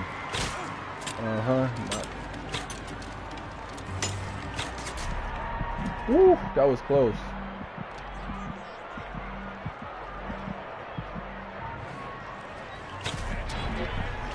Dang, they are tearing me up, bruh. Sheesh. Yeah, but like I was saying, sorry, Susan said he used to put the beat down on y'all Moors, Marquis. I'm like, damn. Oh, this is bad.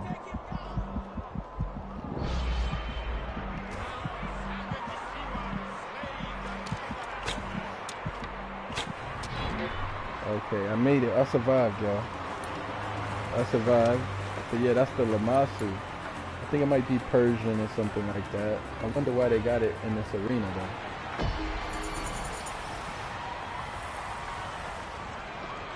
That was alright. Do I get to face the boss now?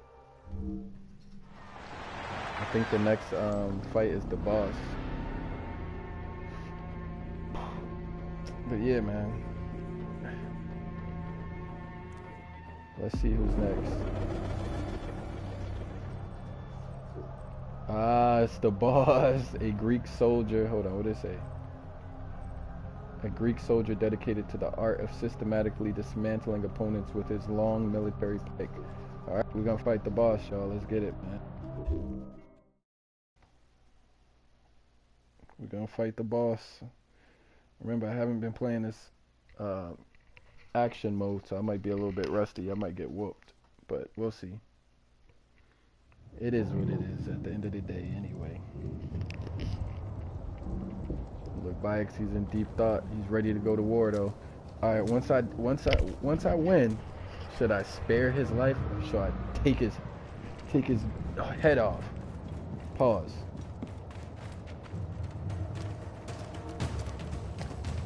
We're going in for war, man. Egypt versus everybody, yo.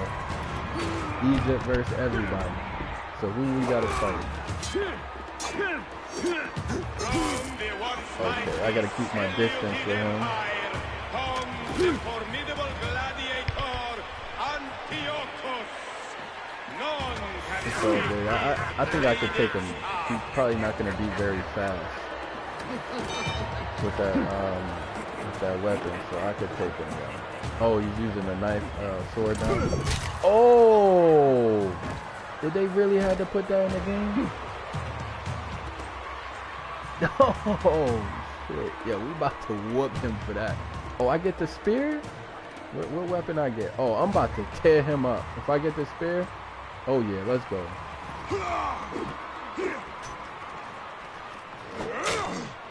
A stunning blow. Do I get a... Oh, he's throwing... Okay. Oh, come on. Get your ass up out of here, chump. Oh, come on. Let's get him. We're going to get him. Oh, what happened to my elite move right there? Gotcha. He's weak.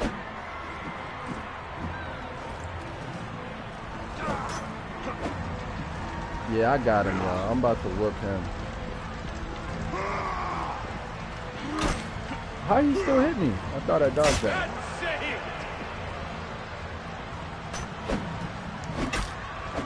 Punk ass. Motherfucker. Hold that. Oh, shit. We whooping him. We whooping him. Put the beat down on him. Put the beat down on him. Put the beat down on him. I try to warn him. He ain't know. Get that whack ass shit up there. Oh, hell no.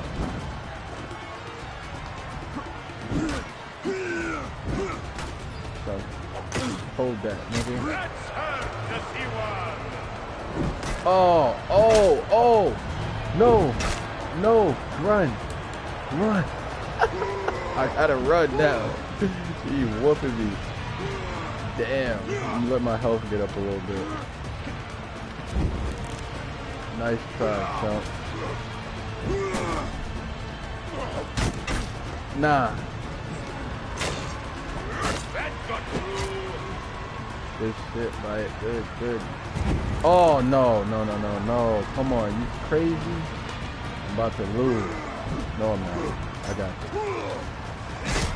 Oh, he killed me. he ain't even that good. I'm about to whoop him this time, yo. I got him. It's just I just had to learn his moves. Now I know his moves. I'm gonna get him now. He shouldn't have even got me right there. We going right back in though. I'm about to. Let's go. We right back into it. Let's go, man.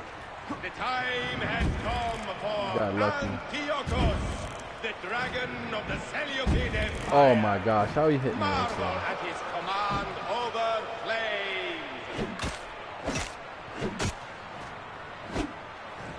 The C1 strikes.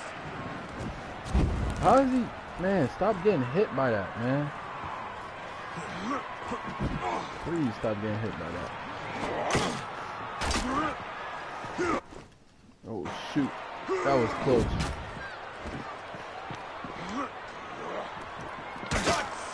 Good shit.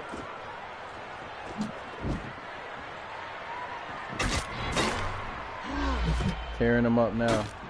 Oh, you wasted shit.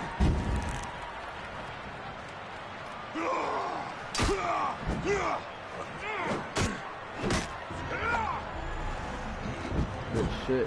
Oh! Connection!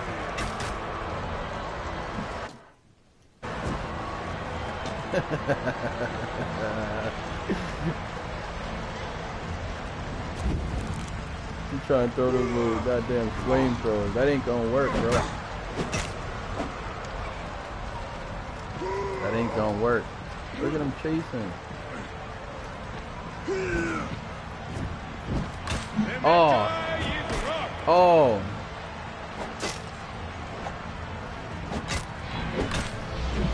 There we go.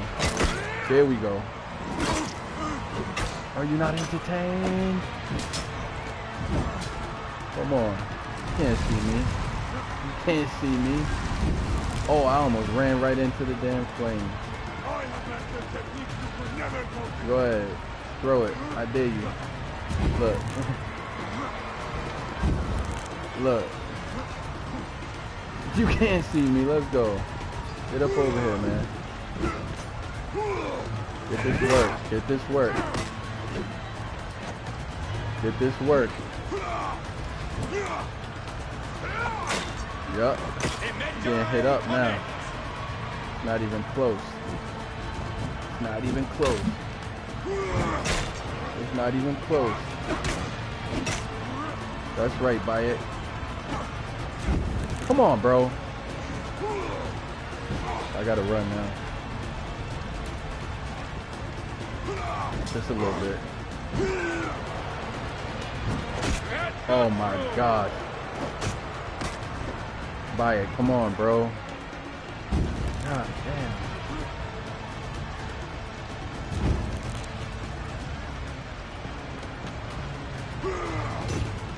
Two, he does one more, and then I can hit him.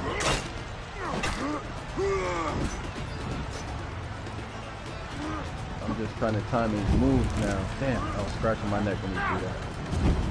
Come on. Come on, bro. That's not how it's done. They need to fight. Come on, what you, bro? Oh my.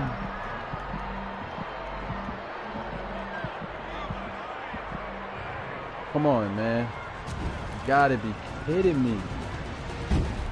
Oh, man. It's that damn fire that's messing me up.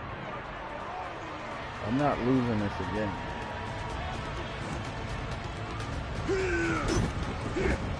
He's gonna jump in the air. Alright. Hit him here. Hit him. I know all his moves now. It should be no excuse. Two, he's gonna jump in the air. Alright, then I can hit him right here.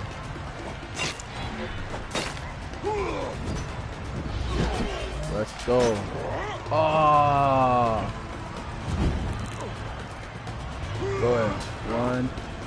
Jump in the air. I'll bet that one's tongue. Oh, come on. Dog.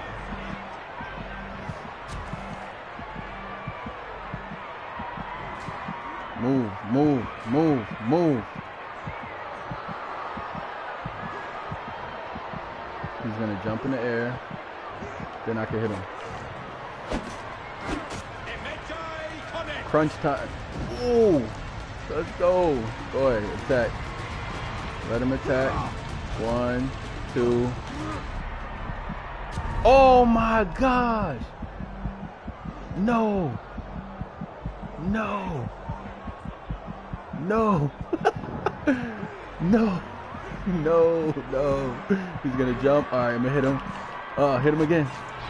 Oh, finish him. Finish him, nigga. What the fuck is that? Nigga, you wasting your... Alright, got him. Pump, motherfucker. How you didn't die? Bro. It's one more hit. Come on, bruh.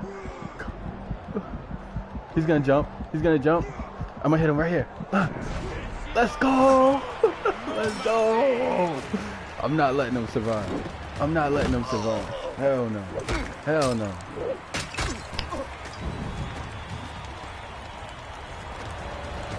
No mercy. We finishing him. What y'all think this was, man? Hell no, no mercy. Hell no, no mercy. Hell no. That's it.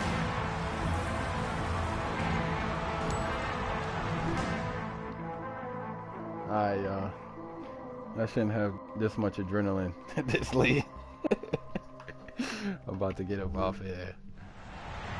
Yeah, let me see what's next though.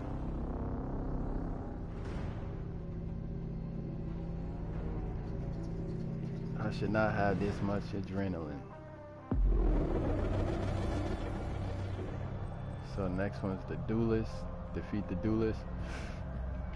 Okay. I mean, if he was level 36, I'm gonna whoop this level 38 dude. But I'll say that for another time, man. Yo, Marquise, I still gotta download that Call of Duty, man. I forget which version you say you playing. The what game mode is it? I forget which one you say you play. Battle Royale, something like that.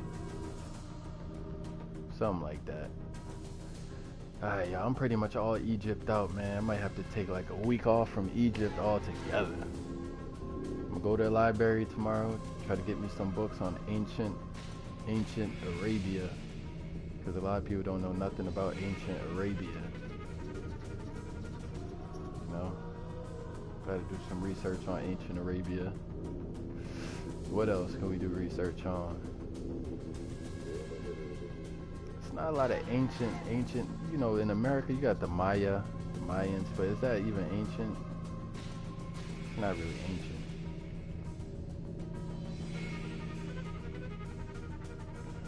I feel like they don't really do a lot of research in Arabia, ancient history. We know Egypt go back thousands of years, but Arabia, they just say it was like a desert. Nothing in there. Let's see what they was doing over there. Let me catch this body bag real quick. Because why not? Get into some fights.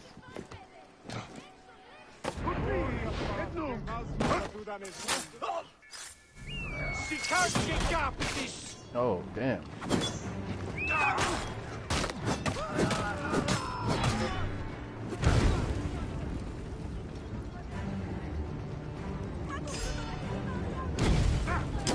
He done bodied himself. Oh, he bodied me. Damn. He hit me one time, but I was already on fire. Alright, I'm getting out. Peace.